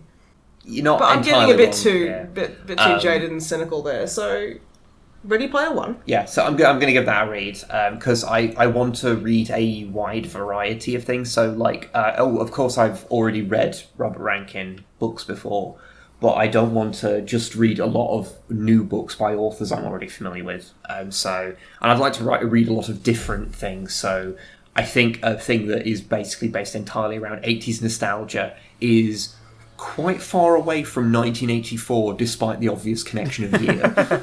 Yeah. Yeah. So, what I'm doing on Twitter is I'm taking a photo of the book when I finish it and giving a very, very, a one-tweet kind of review of it. You're taking a bookshelfie. Fuck off. Forever. I should work in marketing. Hire me if you email snipeandweplay@gmail.com for all your marketing needs. Okay, now you talk about what you've done, because I'm going to go and sit I've and come up with- seethe after that. What, #bookshelfie? Yeah, stop. And you know what's going to happen? I'm not going to be able to resist using that hashtag. I know! Yeah, no, I'm using and it. it's so I'm catchy. definitely going to use it before this podcast gets out and relating it to you to see if anyone gets angry. The angrier people get, the better I'll feel, honestly. So yes, Snipe, what have you been up to? Well, I've been watching you play Final Fantasy VII, and watching you reading. I've literally just been sat there watching you do things. That is true. Yeah. It's been unsettling. Well, it keeps me entertained. Yeah. Is it the screaming that puts you off? It's the screaming. Okay, it's the screaming. Okay, well, you could have just said, but sure. Apart from just, I've been playing older games. I've been trying to read a little bit more as well, like getting through my Witcher books. Nice. Yeah, I see. which are very fun. I Very assume fun. you enjoy I do them, like them. Yeah, they're good. They're good. I like because I'm reading the first couple. It's like I read Last Wish, and I'm on to the Sword of Destiny, and I'm just on the last short story of that because those are kind of like short story compilations. Okay. Isn't that where because aren't they not chronologically the first book, but they're the ones that are advised to read first? Yeah, there's a really fucking wacky order you gotta read them in. So yeah, it's like it's The Last Wish and then Sword of Destiny, and I can't remember like what else there There's is. Blood of Elves. Yeah, that's in there and somewhere. another one that I don't remember the name of. I organised the bookshelf yesterday, so actually I know the names of them. I know, because you brought like my 5 Witcher books in and had a massive complaint because like the typeface, the font is slightly different on every one. Oh, and why? The blurb on them is all slightly different, Oh. even though they're all obviously from the same kind of series of design. Oh, and it's because on the front they say, it's from this is the hit series of novels that the Witcher games are based on, but all of them, one of them says novels, one of them says series, and one of them says stories. Yeah. And all of them, they're in the same font, but it's a different size font on every book. Why? Mm-hmm. Oh, fuck that I publisher. didn't really notice. I don't massively care too much. I mean, I haven't seen it in a row, so I probably will soon. Yeah. But yeah, so I'm like, it's fine. But no, I've been really, really enjoying those. I think Sapkowski, while being a bit of a jerk, he's got a great way with how characters interact and stories, and he doesn't spend too long on certain details, but you can still get a very good idea of what's going on, and he tells you what you need to know, I guess, and like, the characters are all very interesting and fun, and Geralt, of course, is awesome. Good old Gerald. Gerald of Nivea. Yeah. Yeah. But no, like, the biggest problem I have with the books is on the Sword of fucking Destiny cover. I think that's supposed to be Geralt. You mean the guy with black hair? Yeah, and he's just some chump with black hair. I'm like, fuck are you? You're not the White Wolf. Because it's set name so because he has the white hair, and just the wolf is from the fucking wolf school of witches. But no, that's fine. But no, I've been enjoying those. Saw Big Hero 6. Oh, finally. nice. Was that the first time? That's the first time I've seen it. Isn't it And great? I love that movie. Whip hasn't seen it yet because he's a heartless loser who's been playing Final Fantasy VII, which I guess is That's actually probably fine. fair. Yeah. But no, oh my god. I will just say this. As someone whose family consists of a brother, that fucking wounded me. That movie, I am angry at how many emotions it made me feel. Yeah. That's not okay. I was not prepared to feel that many. No, because I actually cared. Isn't the setting amazing? It's like San San Francisco or something. It's like, I want So it's that to be a real place. Yeah, and just the visuals and the environment, like San Francisco, it feels like it should be San Fran Tokyo. Yeah, But it's I San can't Francisco. remember. Uh, But yeah, it's kind of like a mash of Yeah. like a lot of like kind of Japanese kind of stuff and a lot of Western thing, and it's just everything is so gorgeous and wonderful. Yeah, It's good. It's a very good I film. can recommend. And also, like, speaking as someone who's like done like games design, I'm sitting there looking at some of the effects in it and going, this would have taken months to render. It would have taken 40 fucking max 6 months to render probably about 2 minutes of this scene. That's crazy. I mean, it has been a while. So it probably takes, I don't know, 1 Mac, 40 minutes to render the I whole think movie. 2000 and whenever that was made, like 2016, 2015, something. 2000 whenever were probably a little bit more powerful than the 2004 Max you're thinking of. Probably, maybe. I mean, who knows, right? But no, I can recommend that. It's really fun, and it's got some good emotional parts in it. And I mean, I hate feeling, but that was okay. So, because DramaBot was back in the UK, we had an in-person D&D session. Yeah, I was looking forward to it, and it ended up being weirder than I planned. It was so weird. I think it'll take us a little while to get used to doing it in person, I think. Yeah, absolutely. But, like, I think we've just become accustomed to not seeing each other. Yeah, and you get... Yeah. And then, like, actually, like me sitting next to Ash, and just, like, there's Pringles and there's beer, and it's like, I can see everyone, and I can see people's character sheet, and I can look into your eyes when I say I want to do something stupid, and you give me that DM look. It's fucking weird. But no, it was a lot of fun. It was a hell of a lot of fun. And because you were ill, so you managed to do a character voice fantastically. Oh, yeah, that was... So we... Where did we leave off? We left off after we'd beaten all the goblins going into the cave to go and find the Umber Hulk. I'd beaten all the goblins. And you'd taken every point of damage. Yeah. Yeah. And things actually went a lot better after that, for me. So we go further deep into this cavern. Because obviously it's been a while. The 4 characters playing are myself as a dwarf barbarian called Johnny. Did you say barbarian? Apparently, I said barbarian. Is that a female barbarian? Maybe. Is that a barbarian with boobies? It's a barbarian with weapon proficiency in the brassiere. Oh, okay. Trust me, in the hands of an amateur, a bra can be a weapon. If you put a half brick in one of the cups, you could probably... Yeah. Swing it round. Yeah. Would that be a dex weapon or a strength weapon? Well, it's not finesse by any means, so it's definitely strength. Anyway, dexterity. Unless you threw it, then it'd be dex. I think you'd need dexterity to, like, when running, to not have your bricks fall out of your cups. I think this may be the worst podcast that we've had at wrangling the pair of you. Sorry. It's been a while. We're happy to be back and we're excited. We want to tell the lovely people everything, and just we're being idiots. It's fine. So I'm playing Johnny the Dwarf Barbarian. Snipe is playing Nathaniel Galahad, the greatest fucking warlock. No. The greatest not a warlock ever.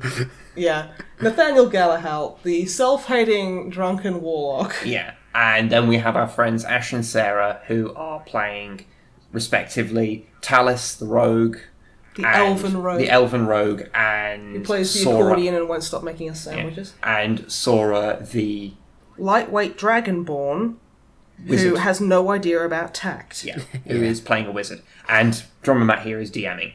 I just think, because I think sometimes people miss out on them and they don't know who you play or who's who. Okay. Yeah, it's just so we go, hi, I'm Nathan. Yeah.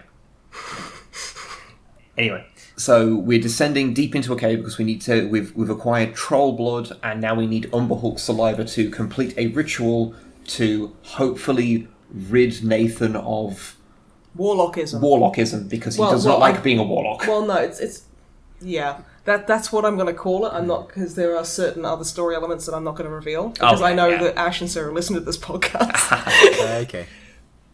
And I know, Drummer Matt knows. So we descend further into this cave system that we have entered, and we encounter a large lift and a gantry set of stairs, and then spend far too long debating over which one we should use. Okay, in my defense, and Ash and Sarah's defense, Drummer Matt is evil. When have I done an evil thing? Okay, no. You're still alive. No, you talk evil. Let me explain.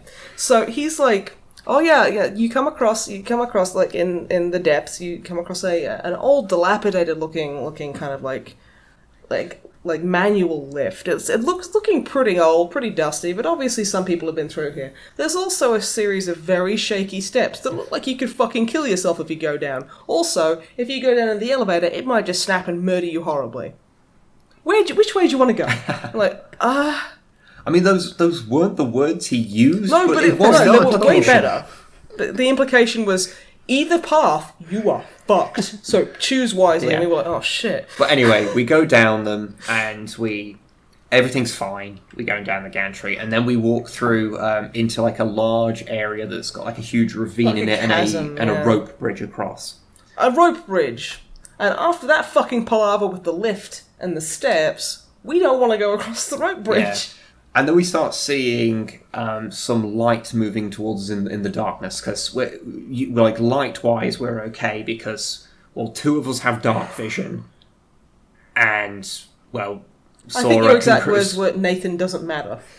That might have been the exact words. Well, we've got dark vision and Nathan doesn't matter. Like, okay. Well, I think Sora can create light. She's got like a light source spell. So she's fine. We just have to worry about Nathan in the dark. You don't worry about Nathan in the dark. Well, I don't worry about him now. You don't worry about Nathan. And we start seeing light come towards us, which turns out to be a large group of gnolls. Yes, we've come to take their candle. We've come to take their candle. Wait, no, that's kobolds.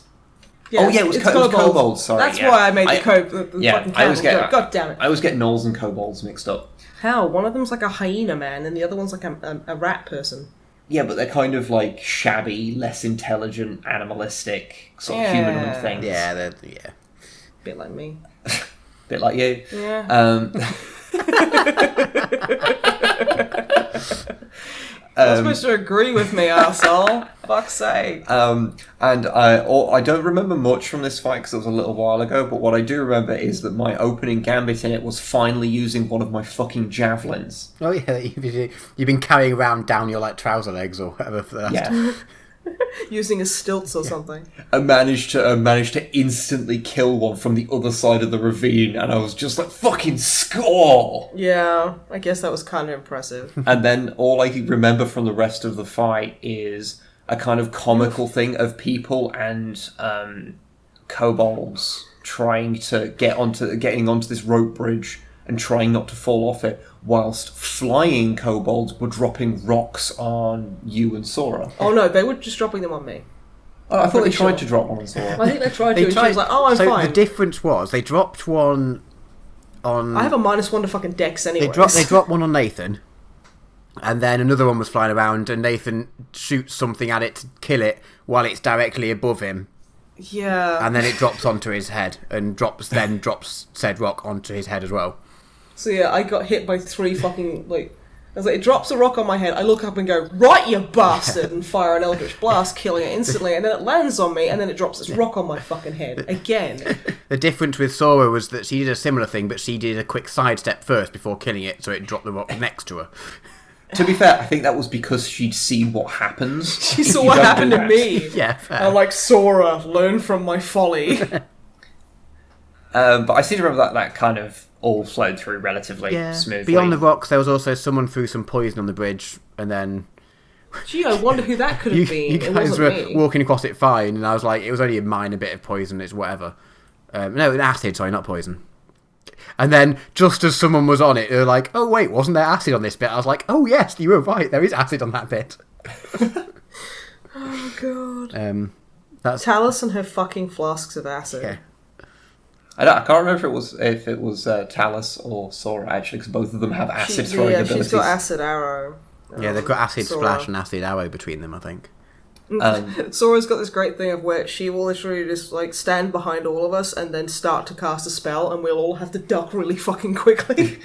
I do remember you getting weirdly obsessed with trying to take the wings off one of these kobolds because you wanted to fly for some reason. What? That doesn't sound like, actually. And I think people. I was okay. So Nathan is he can be prone to being kind of petty. So this fucking winged bastard that had clocked him twice with 2 different rocks and then landed on him, he was like, I'm going to take its fucking wings. Okay, I'm not going to let you recharacterize this as being a revenge thing. Out of character, I was just like, I want to see if I can fly. And Drummer Matt did the Matt Mercer thing of like, you can certainly try, and I went, shit, no, I ain't doing it then. Oh no. Because you were wanting to take those wings from the moment you saw them fly across the ravine. Yeah, you were like, I want to take those wings. And we're like, well, I think they're probably attached to them. What was going through Nathan's head? I think you thought they were like magic wings that they found and must have done. Themselves. Yeah, it must have been. Because it'd be I'll be flying around this ravine like a fucking king. It'd be like lopping the wings off a pigeon and then wondering why you couldn't fly. Well, obviously, they're too small. Well, yeah, that is the reason. That's the only reason. And so we ended up not doing that though. Yeah, so we go through that fight and it's all fine, and then we head on down deeper into it and we find a very, very large opening It's like a cave within a cave. We clear some rocks from the path first. I remember that taking way longer than it should have done. It was a very, very long thing, and so Talus, being a rogue, goes down it trying to find, see what's down there, because we're like, this is probably where the Umber Hulk is. Yeah. And we don't know how many there are. Plot convenience dictates it might be down this way. Yeah. Down the giant, carved hole. Well, it did look ominous as shit. Yeah, which is why Nathan stayed outside going, I'm sure it's not in there. And I seem to remember there being some information, because my dwarf, being a mountain dwarf, would know about Umber Hulks. Yeah. A little bit of, legendary stuff about them, hiding in holes like this, so it was it's probably down there. She gets a good way in, and, I'm like, you should come back. This is not. You're too far away. Because it seems to be, from us as players, to be an infinitely long hole. Since I think infinite hole. Yeah, I think the wording was you walk down it for about 4 minutes and you're not getting any. You don't seem to be getting anywhere. So Talus comes back, and we set up an ambush. Yeah. Outside, so myself and Talus, being the melee fighters, are either side of the hole. Sora and I get back on, there's some scaffolding, kind of a walkway that led us down. So we go and stand on there. So we're well within casting range. Oh wait, no, I think Nathan stays down and... No, you were both on there. Okay, yeah. No, I mean, and then runs up, I'm sure. No, you were both on there. Yeah, it's been a while, so... It has been quite a few weeks. Yeah, so we were kind of we were on prime pelting range. And I, using my big old axe, start striking the side of the cave to make a lot of noise, to bring something out, and then we start hearing a scurrying. No, it wasn't a scurrying, it was I can't remember how Drummer Matt described it, but it was fucking terrifying. So you begin to hear a noise, accompanied by a increasing in intensity of vibrations. And we're like, oh shit. Oh fuck. It's on. And, as it's fucking, clambering up there like a fucking, that horrible fucking head monster from The Thing. Fucking just launching itself up this tunnel, fucking gnashing its jaws at us. Oh fuck. And, so I put my lantern down so I could see. Yeah. Oh yeah, I remember your lantern was a weirdly useful thing in this fight. It was incredibly useful. Yeah, and that was you placed that dead center of the area so you would be able to see what was going on. So I could actually see my target. And so Sora could as well. Yeah, because neither of you have dark vision. No. And anyway, so yes, an Umber Hulk appears, and if you know what an Umber Hulk is, you know what a terrifying prospect that is. Oh god. Big burly fucking things. They tend to not like people smacking axes under their caves. Yeah. So as a rule. The fight starts to go down. We start wailing on the damn thing. Now, I think I'd mentioned in the last podcast that I didn't know what an Umber Hulk was before, but I happened to, just while I was browsing the internet, stumble across a model company that made Umber Hulk models, so I was then prepared for the level of fuck we had to deal with. It was a high-end level of fuck. In terms of, big-scale enemy. But what I didn't know was that these things also have some powers that I was completely unaware of.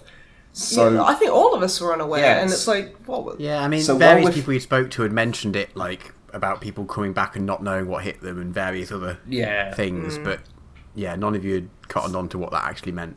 Yeah, so whilst we're fighting, I think just because due to initiative order, I think I'm the first one it tried to do it to, where it Well, no, it's it looks at you, and you feel an intensity, you feel a twist in your brain, but you manage to right yourself, and we're like, oh fuck. Well, because the thing it's a brain twister. Well, the thing was, because that happened, you got me to roll some save. I can't remember what it was. Presumably a wisdom save. Probably, I can't remember. And because the way you worded it of it looks at you and you feel this thing now. Roll a wisdom save, and I was like, I'm going to use that inspiration point I've been hoarding since the second session, because I know it was fortunate that I did, because I think my first roll was fucking terrible, and then my second one was... Didn't you botch? Yeah, I know I didn't botch, but I got really low. I think I got 2 or 3, and so my second one was fine, and I was like, okay, this is bad. this is a bad time. So we have to kill this thing, and we have to kill it fucking quick. And this kind of goes on, and he's looking at everyone in turn, and everyone's rolling for it. The only person who fails it is Sora.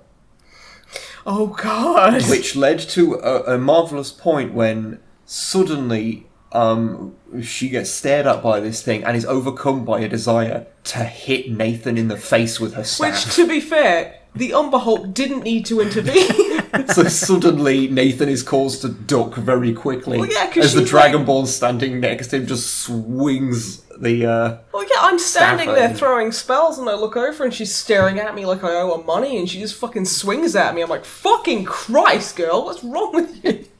To make matters more awkward, during the scuffle, the Umber Hulk ends up going back into the area where the lantern is. Yes, it does. Knocking it out. So now suddenly, half of the party's yeah, out. half the party can't see what the fuck is going on. It does mean that half the party isn't affected by his confusion rays, though. So I think only you and Sora had to roll to see if it affected you, and then only one of you failed, and then that was it for its confusion, basically, the whole fight. Yeah. Yeah. It was what very was it annoying. like?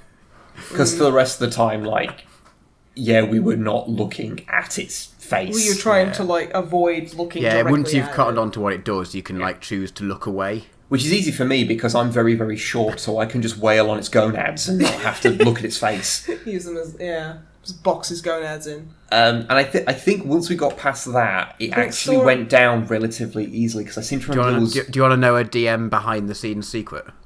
Sure. Yeah, sure. You killed it about almost a whole round before I actually let it die. But at that point it hadn't affected it. That was before Sora failed her wisdom save, and I was like, I want this to affect someone at some point. So That's fair. It's currently having infinite hit points until someone gets confused by it. Oh shit! Because wasn't it the opening gambit between? Because I think I popped my fury because of it being a big The fight. opening gambit is that it ran past you guys, so you had flanking advantage. And I think in the first And you turn, popped your anger bow. yeah, because I get 2 attacks when I use my fury, and Talus was getting their bonus, the bonus attacks and the flanking bonus and stuff. Yeah. And so I think attacks. between the two of us, we did 22 damage apiece. So we did 44 damage in that first round between the two of us. You fucked it up, yeah. And I think we rolled quite well for damage on the subsequent turns, which apparently didn't matter anyway. Oh no, it wasn't to be quite fair. that quick, but yeah, it was. Yeah, no, I don't necessarily encourage fudging things. It's a very dangerous thing to start doing because then you take away threat and anything. But in this one occasion, I justified it to myself. Yeah. Because you took it down. You kind of want to see. You were all rolling basically max damage every time you rolled damage dice and things, and it was just ridiculous. And to be fair, you had set yourself up quite well for it with the 2 melee sort of ambushing it as it went past, and the spellcasters far back, and blah blah blah. We're learning. But. And then so. But I mean, I nearly took one in the face, but that's fine because it's funny because it happens to Nathan. Yeah. Because he's a fucking shit. But yeah, so we take that thing down, collect its saliva. I brought a few vials along. Well, she prepared for collecting liquid this time. Because, reminder, Talus didn't know that, because it's her bag of holding. Yeah. We call it the hole. It's her hole. Good. Yeah. Excellent. That's her bag of holding. So that's where she keeps her sandwiches, because that's what she does, because she's like...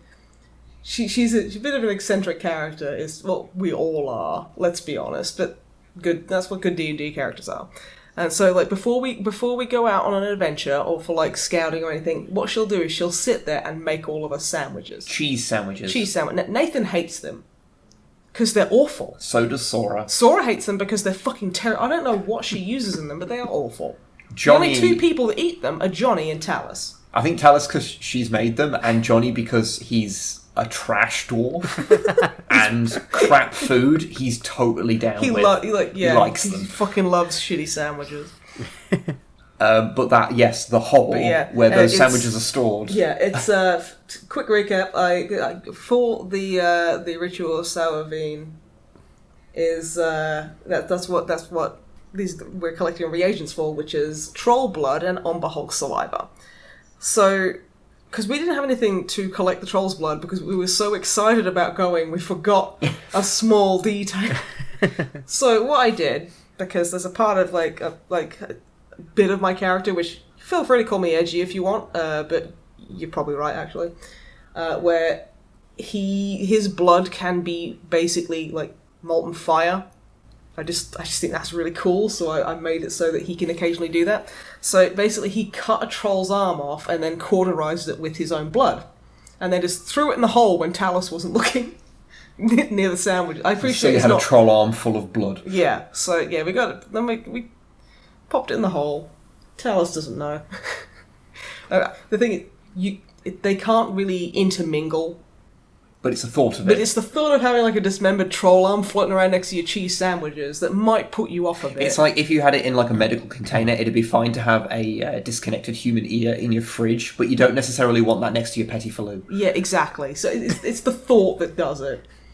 But yeah, so I like how petit falou. Yeah, I'm just debating whether we need to explain petit falou to anyone. Petit falou is fromage frais, and it's petit falou, and falou means it's fromage frais. And petite means small.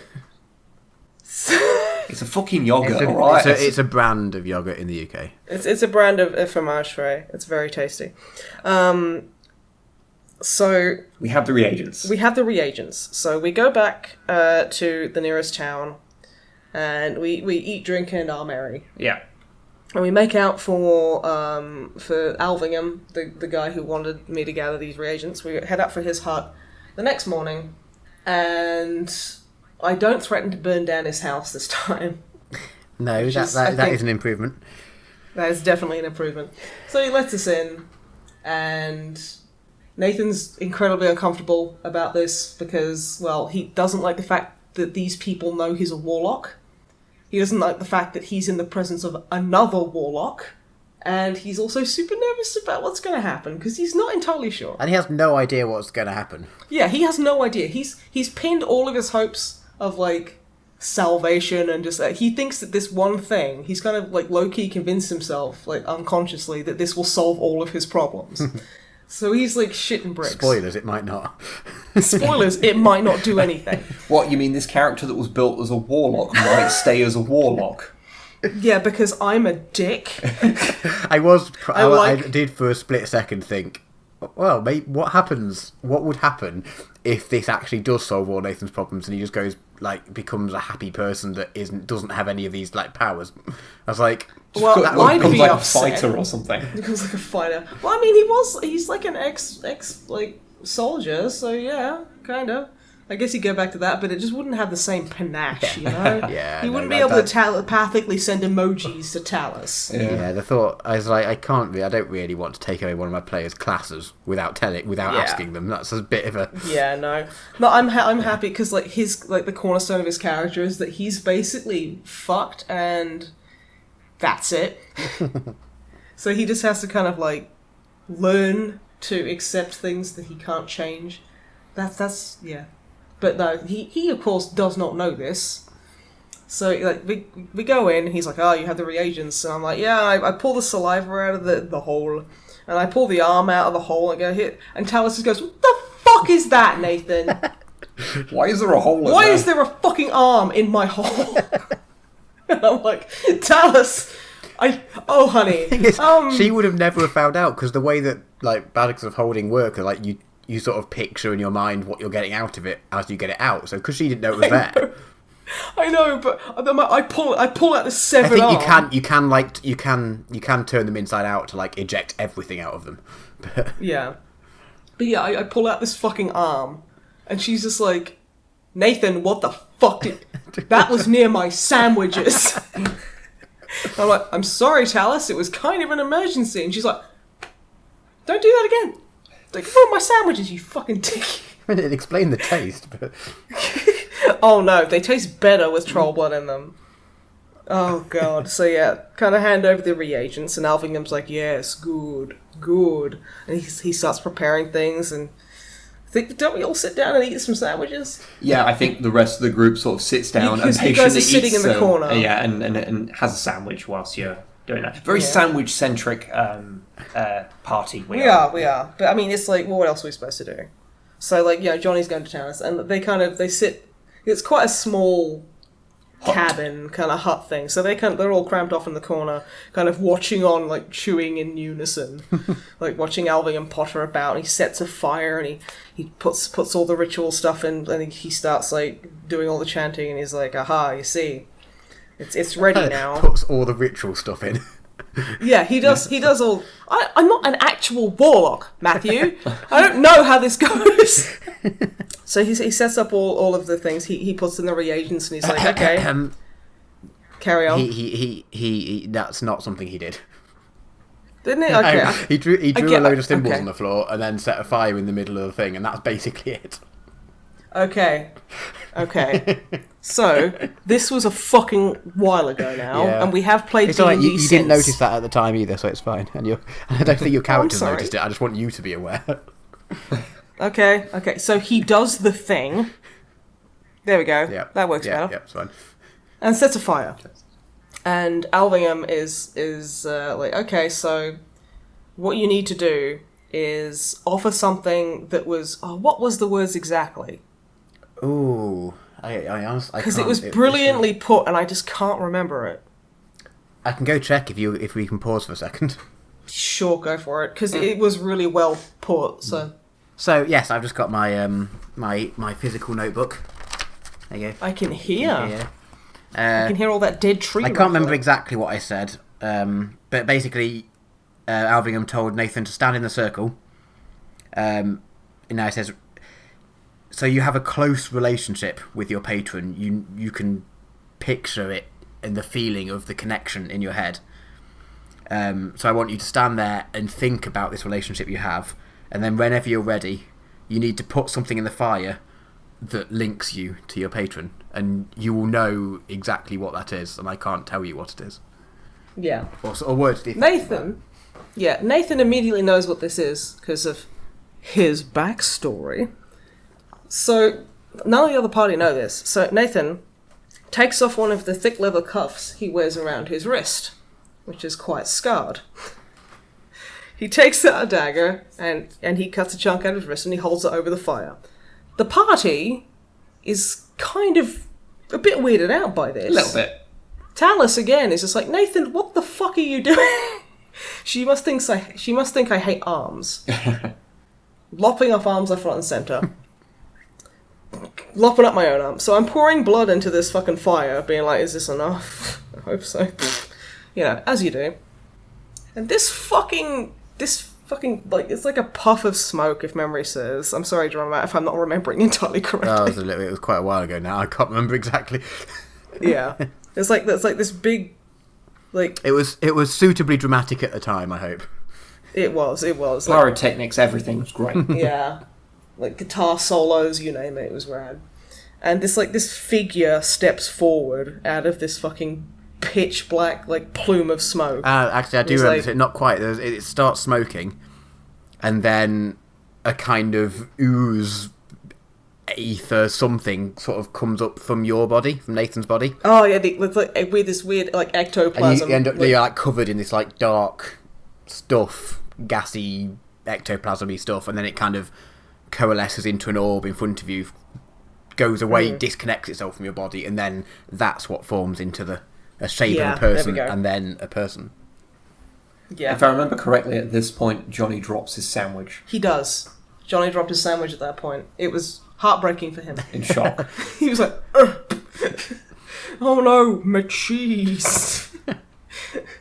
Imagine him slowly kind of like making sure nobody notices and just picking up the cheese, like covered in fucking dust, and just sliding it back in between the bread, and then just eating it, not even trying to dust it off, just being like, fuck, I've eaten more dirt than this in one go. I believe at the end of the thing I did give it back to Alvingham, as I am wont to do. Yes. I tend to, for some reason I keep giving give him half-eating sandwiches. But yeah. So this fucking evil as fuck guy appears, and is like, sup Nate? And I'm like, oh, well, I'm paraphrasing. Yeah, somewhat. But pretty And much, he's like, yeah. And Nathan's like, the fuck is this? Pretty much. Who the fuck are you? I'll let you explain what the guy says, because I can't remember specifically, and you will remember better than I do. Well, let's see. I've got my book behind me, but I can't remember what to get now. That's fair. In essence, yeah, paraphrasing, but he says, "Sup, I remember you." And then you don't actually ask who he is, so you don't know his. No, you don't know Nathan his at this name point is super mad. He had a cool name and everything. Look, is it Volsamort? And they're deaf dealers. Is it Voxelmat? No. That would be cool. But no. So yeah, Nathan doesn't ask any of that because he's too this is the only time since he became a warlock that anything like this has happened, and he's just super angry and he's demanding what the fuck is going on? Take it back. And he's just so mad. Well, yeah, you say take it back, undo this, and the guy's like, well, no, you're obviously enjoying what you've got and you're making the most of it. So he's like, no, I'm not. It's like R2. He's like, I see how much you enjoy casting Shatter. It's like, I know, it's a really good spell. And then he says it was worth something it. along the lines of, you've been serving him well up until this point as well. Yeah. Which makes him even angrier. But yeah, and then he's basically like, oh no, you'll see me again when I want something from you. And then just fucking the weird ectoplasm goes back into Nathan, and he's just like, the fuck just happened? Yeah. What an arsehole. You didn't learn that much from him, apart from the main bit you learned was that your patron is not as you thought it might, or as a player you thought it might be. Because we were going down the route of, okay, we know your backstory, which is the closest that fits to that, and we end up going Great Old One. Yeah. But then I was reading through the one of the add-on books for D&D. I think it's the Sword Coast Adventurer's Guide. It's got it in. And one of the patrons there is the Undying. It's called, and I was like, well, that fits so much better to the whole warlock, blood magic-y. Links back quite nicely to your backstory a bit more, and I was like, well, that works better. So yeah, mechanically speaking, I basically was like, those Great Old One things you thought you were going to get, yeah, you're not going to get them anymore. You're having this separate set of stuff. Yeah, because you didn't give me my pact boon for a good while, and I've still got to pick it. Yeah. But you've very graciously let me have, because there's a couple of abilities you get. Yeah, at level 3 when you choose your patron. Well, yeah. I guess in theory you chose it before, but mechanically the way it works is that you choose at level 3, I think, probably. I can't even remember. Yeah, I think so. You choose your subclass at level 3 for a lot of the other classes. I can't even remember for all of them. So yeah, you've got your first thing from that Great Old One, and I didn't want to take it away because you've used it quite a bit. I think that's your. Is it Awakened? Yeah, Mind? that's your you can telepathy. Tell people messages. Which is really great because Talis and I just have stupid conversations. Yeah, because Talis has the message cantrip, so she can reply to your. So you can just chat to each other, and you've started just basically sending emojis at each other. Yeah, really, because what was it like? We'll get into this, but we meet a lady with a boat because we need to get across a river, and Talis is immediately very taken with this woman because she has been catered to all of our tastes. Shamelessly, I might add. We shall deal with her next time. Yeah, and Talis was being very flirtatious, and Nathan, being the fantastic wingman that he is, would just keep trying to help out. And then Talis said something really cool, and he just kind of looked at her and just said "wink" in her head. Because the lady was looking at us, so it was like, I can't wink because then she'll know something's up, even though obviously she fucking knows something up because Nathan's about as subtle as a sledgehammer. And so he kind of looks at her and just thinks "wink" in her head. I do like the idea of using these eldritch powers that you have to help my friend get laid. Yeah. Nathan's a caring buddy. So as you might get, we have played a session after that, but that's starting a new little adventure. So that's like a few days after, because we get back and Nathan's just miserable, so he spends basically 3 days just getting drunk in the tavern because that's his coping mechanism. So we'll cover that stuff. Yeah, we're halfway through that one, so yeah, we'll deal with that whole thing the next time we speak, probably. Yeah. Right, God, we've gone on for a while. I guess we've got some questions to answer, but I'm guessing we'll probably be only able to answer 3 before kind of taking the piss time-wise. Yeah, and then we'll answer just the go rest through of the and we'll next stop episode. and we can answer them. They're not time-dependent questions, so we can answer them. So sorry if we haven't answered your question this time, but I'm sure we'll do this again soon. And if you do wish to ask us a question, although we may be full answering the ones from this time next time, We will accommodate. It'll be fine. but the email address you send these questions to is onlydrummermat@snipeandwib@gmail.com. It's such a fucking terrible email. Why did we do this? I know, it's fine. It's fine. It's fine. We'll It's probably the change it one of these days. We say that every time. Really? Right, questions. As always, Yeah. they're on a bit of paper. In fact, two bits of paper, because there was more than usual. But Ooh. anyway, Well- so first up we have Inquisitor Grox. They emailed. First off, they want to say thanks because their girlfriend was trying to force them to watch Pixels, and they played back your Pixel rant section to them, and then they didn't have to watch Pixels anymore. You're welcome, sir. Good. I'm glad that somehow I have brought good into the world by suffering myself. Yeah, so public service is provided by the MisanthroPod. Right, question directed towards Wib. Don't worry, Snipe, you've got one too in a minute. No. So in the stream and on podcasts and things, they heard Longfang mentioning the Dreadnought from that Star Trek movie we don't talk about, and it made them wonder what's the best looking ship of the Federation in the Star Trek universe. Personally, my favourite ship is the Miranda class.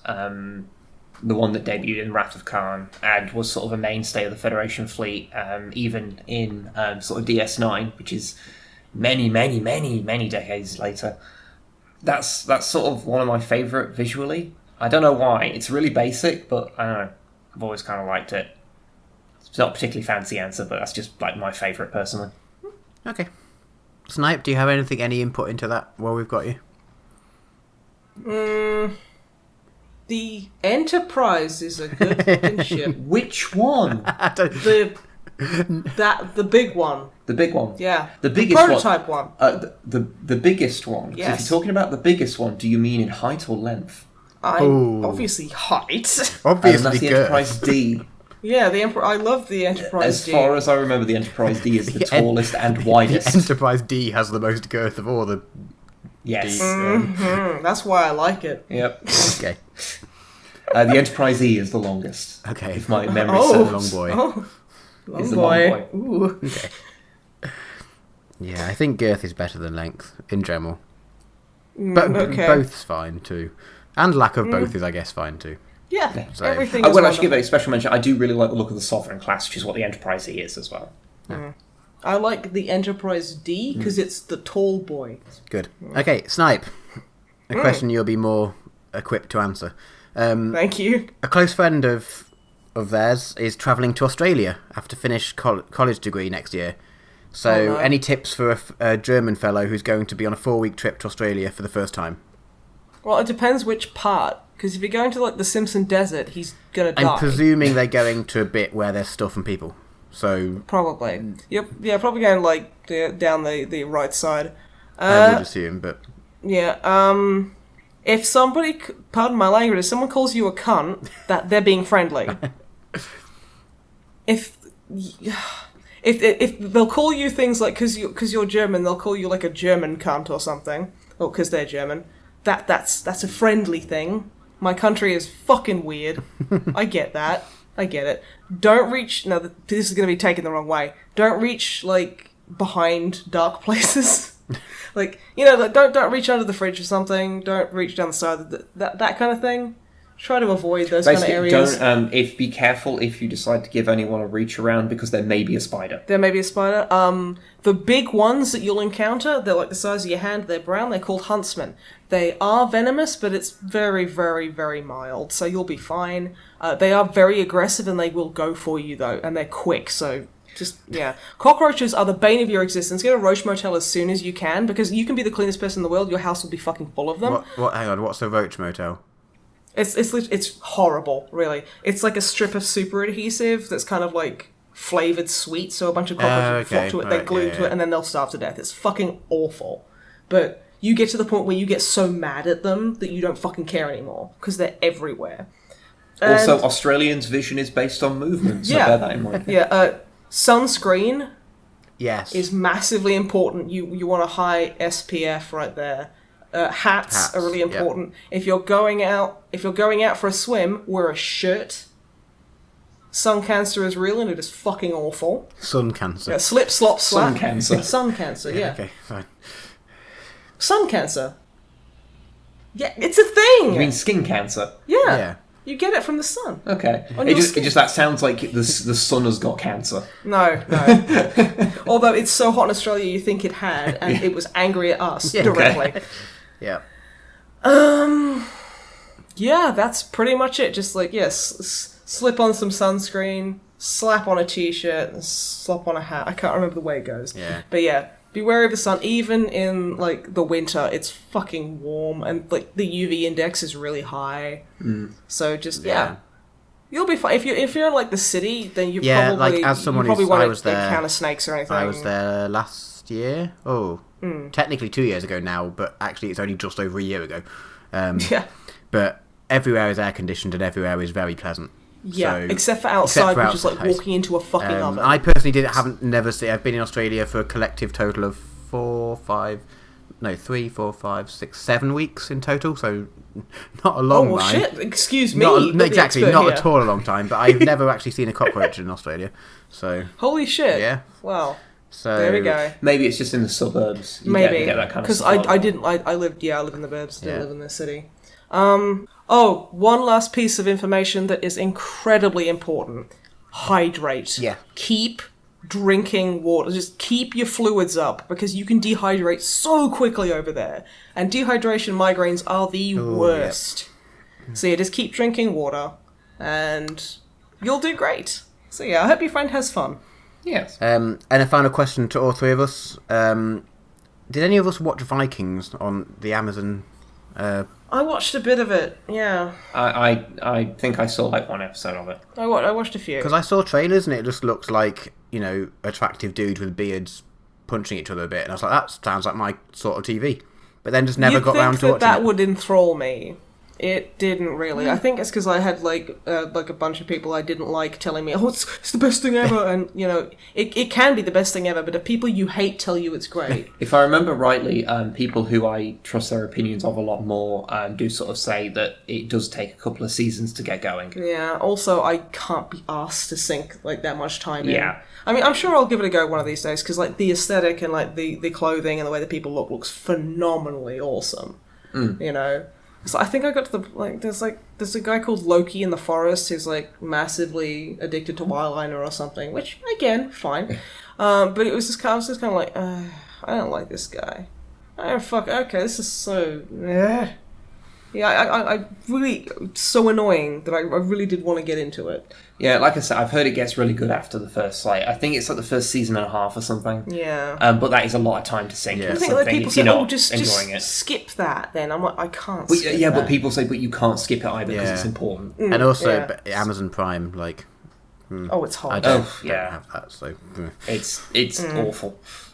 I don't like Prime Video at all. I have never had, problems streaming video from, a legit source. Yeah. Apart from Amazon Prime. Which is, I've just always had problems with it. That and they charge you for half the shit anyway. No, yeah. But yeah. So, no, I think I'll go back to it when I've kind of lost all my weird hang-ups about it and probably thoroughly enjoy it, but... Yeah. Yeah. Yeah, so do you want to ask, the next person's questions and then... Yeah. And that's probably enough. Yeah, I think then we'll have to bugger off. Well, actually, probably next two, just purely because the next one's actually very quick. But he did actually ask a fourth quick question after the Vikings one. Do you guys have a PO box or something like that? We do not currently, but we are planning to get something set up later this year. Yeah, so in the next few months, if we try really hard. Basically, once we've got all money sorted from having moved and sorting out new bills and everything and paying off fees and nonsense. Once all that's sorted, then we'll be looking into it. So So if you want to send us any letters, then feel free. But I think we'll announce it on the podcast and like social medias and stuff when we get it set up. When we do set one up, we'll probably put a video out saying, "Hey, we've got a PO box if you want to send us a letter." Or I was going to say as a joke there, like a picture of your arse, but I know legitimately, don't send us that. Legitimately, I don't want a picture of your arse. Send us pictures of your dog, or a bad dragon dildo. Just pictures of a bad dragon dildo. Not an actual bad dragon dildo, because they're expensive. It just says just print out a picture. Yeah, choose your favourite and send us a picture of it. That's a good use. Of choose your favourite. Get a picture of it, but then print out said picture. Put it in an envelope. Take the envelope to the post office. Get a stamp for that and post it to the PO box. Don't email a screenshot because that would be far too easy. No, that would be stupid. That would be counterintuitive to us getting a PO box. So yes, there will be a PO box we later this year. A 2-page essay on why it's your favourite bad dragon dildo. You know some fucker will do it now you've said it. Yeah, I know, and I can't wait to read it. Excellent. Okay, moving on. Next up, we've got Black Python, who first up sent me an email just to tell me that there was no brown sauce in said email, and that was it. And I was like, oh, that's mean. Well, in that case, I guess I'll reply not thanking you for the lack of brown sauce. And then I checked the next email, and there was actually another email. So I was like, did that contain brown sauce? No, that one had a picture of brown sauce. So that's something. Their questions are quite quick because they asked how is the new house, which I feel like you've probably already answered. Yeah, it's very nice. We again need to set up soundproofing, but it's nice. Got a lot of space, nice and brightness, makes us happy. So yes, it's good. Thank you. And 2 quick follow up from that is that do you still have my house? In which case, I assume they mean the sofa. Yeah, that's. That's still there. Yeah, we transferred that. And how many empty brown sauce bottles did you find behind said sofa? Well, we found a few, but I suspect John and Matt's been using them for sounding. Don't Google that. See, even I don't know what that is. So Okay. To save you a Google search, sounding is where you insert things into your penile urethra. Your penile urethra. Yeah, yes. as opposed to your, anal urethra. Yeah. Why?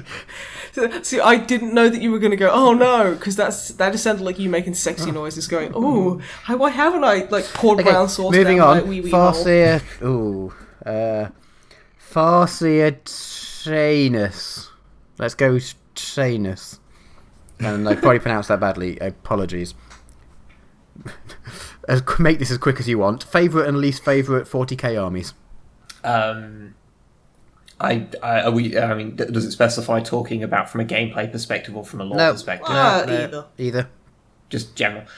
Overall, I play orcs and I really like orcs.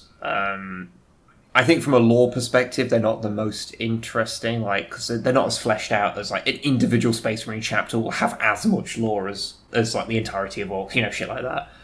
But I do enjoy playing them and stuff. So I guess overall, orcs are a good kind of match for me. So I guess I'd say orcs overall. Space Wolves, I gotta say, are my favourite. Literally the armies we played. I guess it makes sense. Yeah. Least favourite. I'm torn. I was gonna say Necrons, but I'm gonna say Eldar. Yeah. Because I don't have any particular problems with Eldar. I just think they're completely unremarkable, and they're just kind of there. Dark Eldar, I get. Whereas, honestly, they're just... I haven't looked too deep into the lore, so Eldar players don't get super angry at me.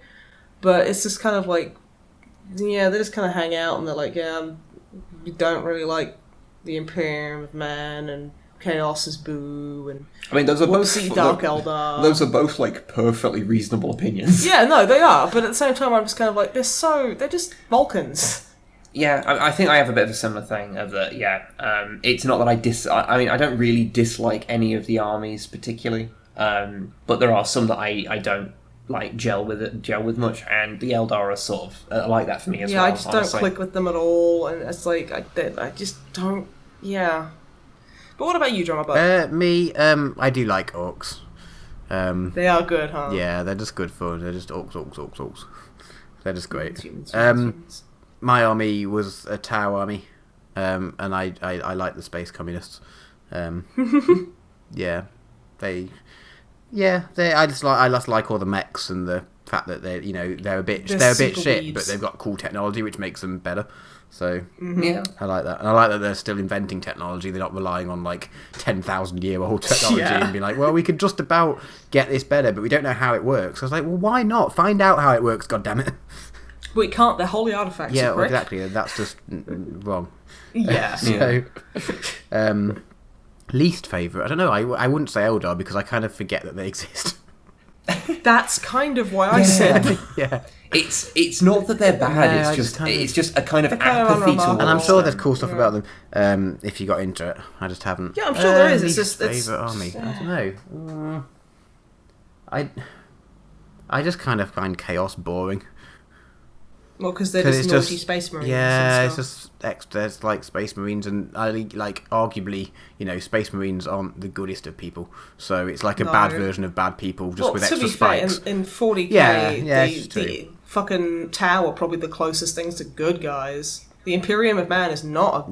They're not No. good people. So it's like the Chaos are kind of the rebels, but I don't know, they're just a bit like. But they also they're just a like bit too, fuck each other they're to just- death while high Yeah, on no, cocaine I and think it's promethium just fumes. the whole spiky aesthetic isn't doing it for me. So I'd probably say Chaos are my least favourite. I think it's a real shame because there is a much better Chaos aesthetic that they occasionally use, which there's like a couple of models. There's like a Captain model and the Raptors that they did had it, and the Snapfit, Monopose Marines rather, from the Dark Vengeance set had it, which was like just a better, less spiky Marine like aesthetic that just looks way better. Yeah. And I wish they'd just roll that out over the complete line.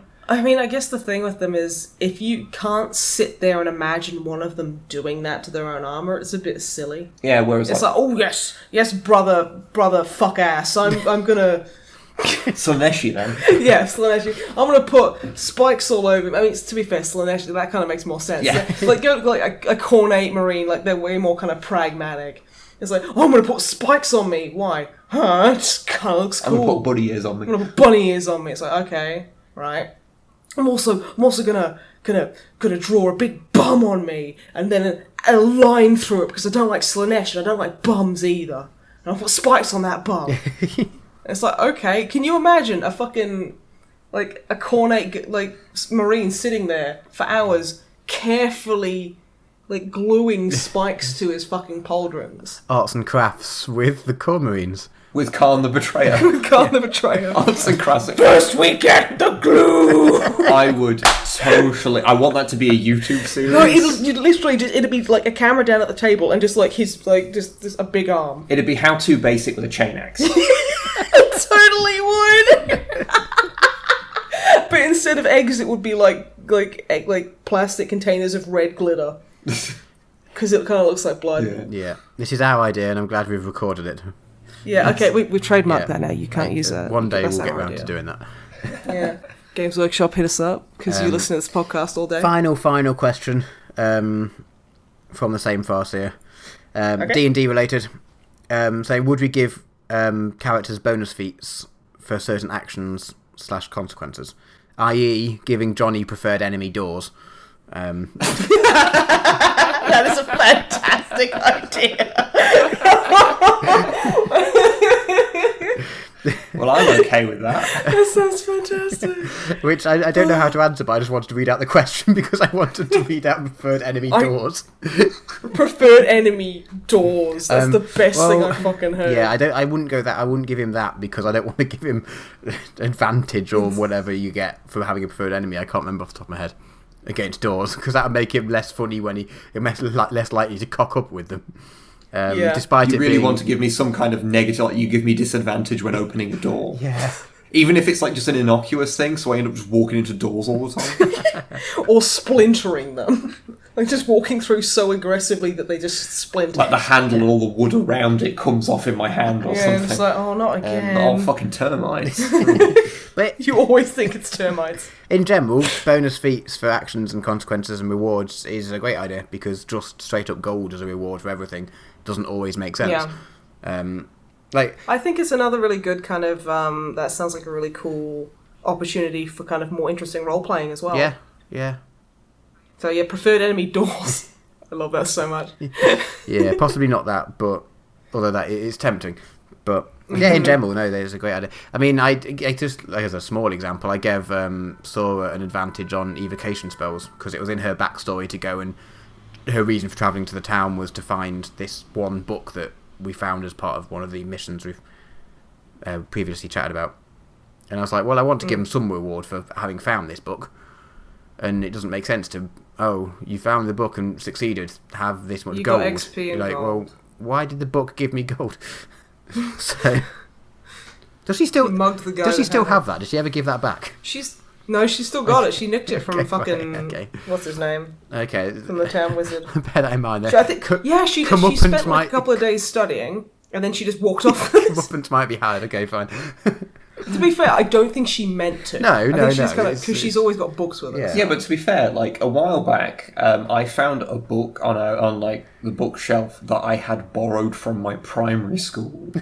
Borrowed. Yeah, okay. Like no, from the library, and I was like, I don't think since the school I actually borrowed it from literally doesn't exist anymore. I think I've probably got away with this one. The only way to crime. It was a book. Game. It was a book about whales. Oh, The big sea mammal, Not the not the microtransaction country. targets. yeah. Well, yeah. Well, there is that too, I guess. Which are named after the country, weirdly enough. It's weird, that.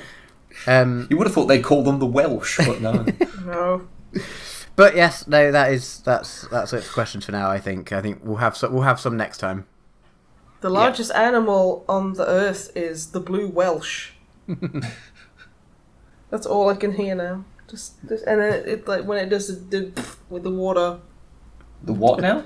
With the water. You mean when it like spouts the water out of its blowhole? Yeah, when it does.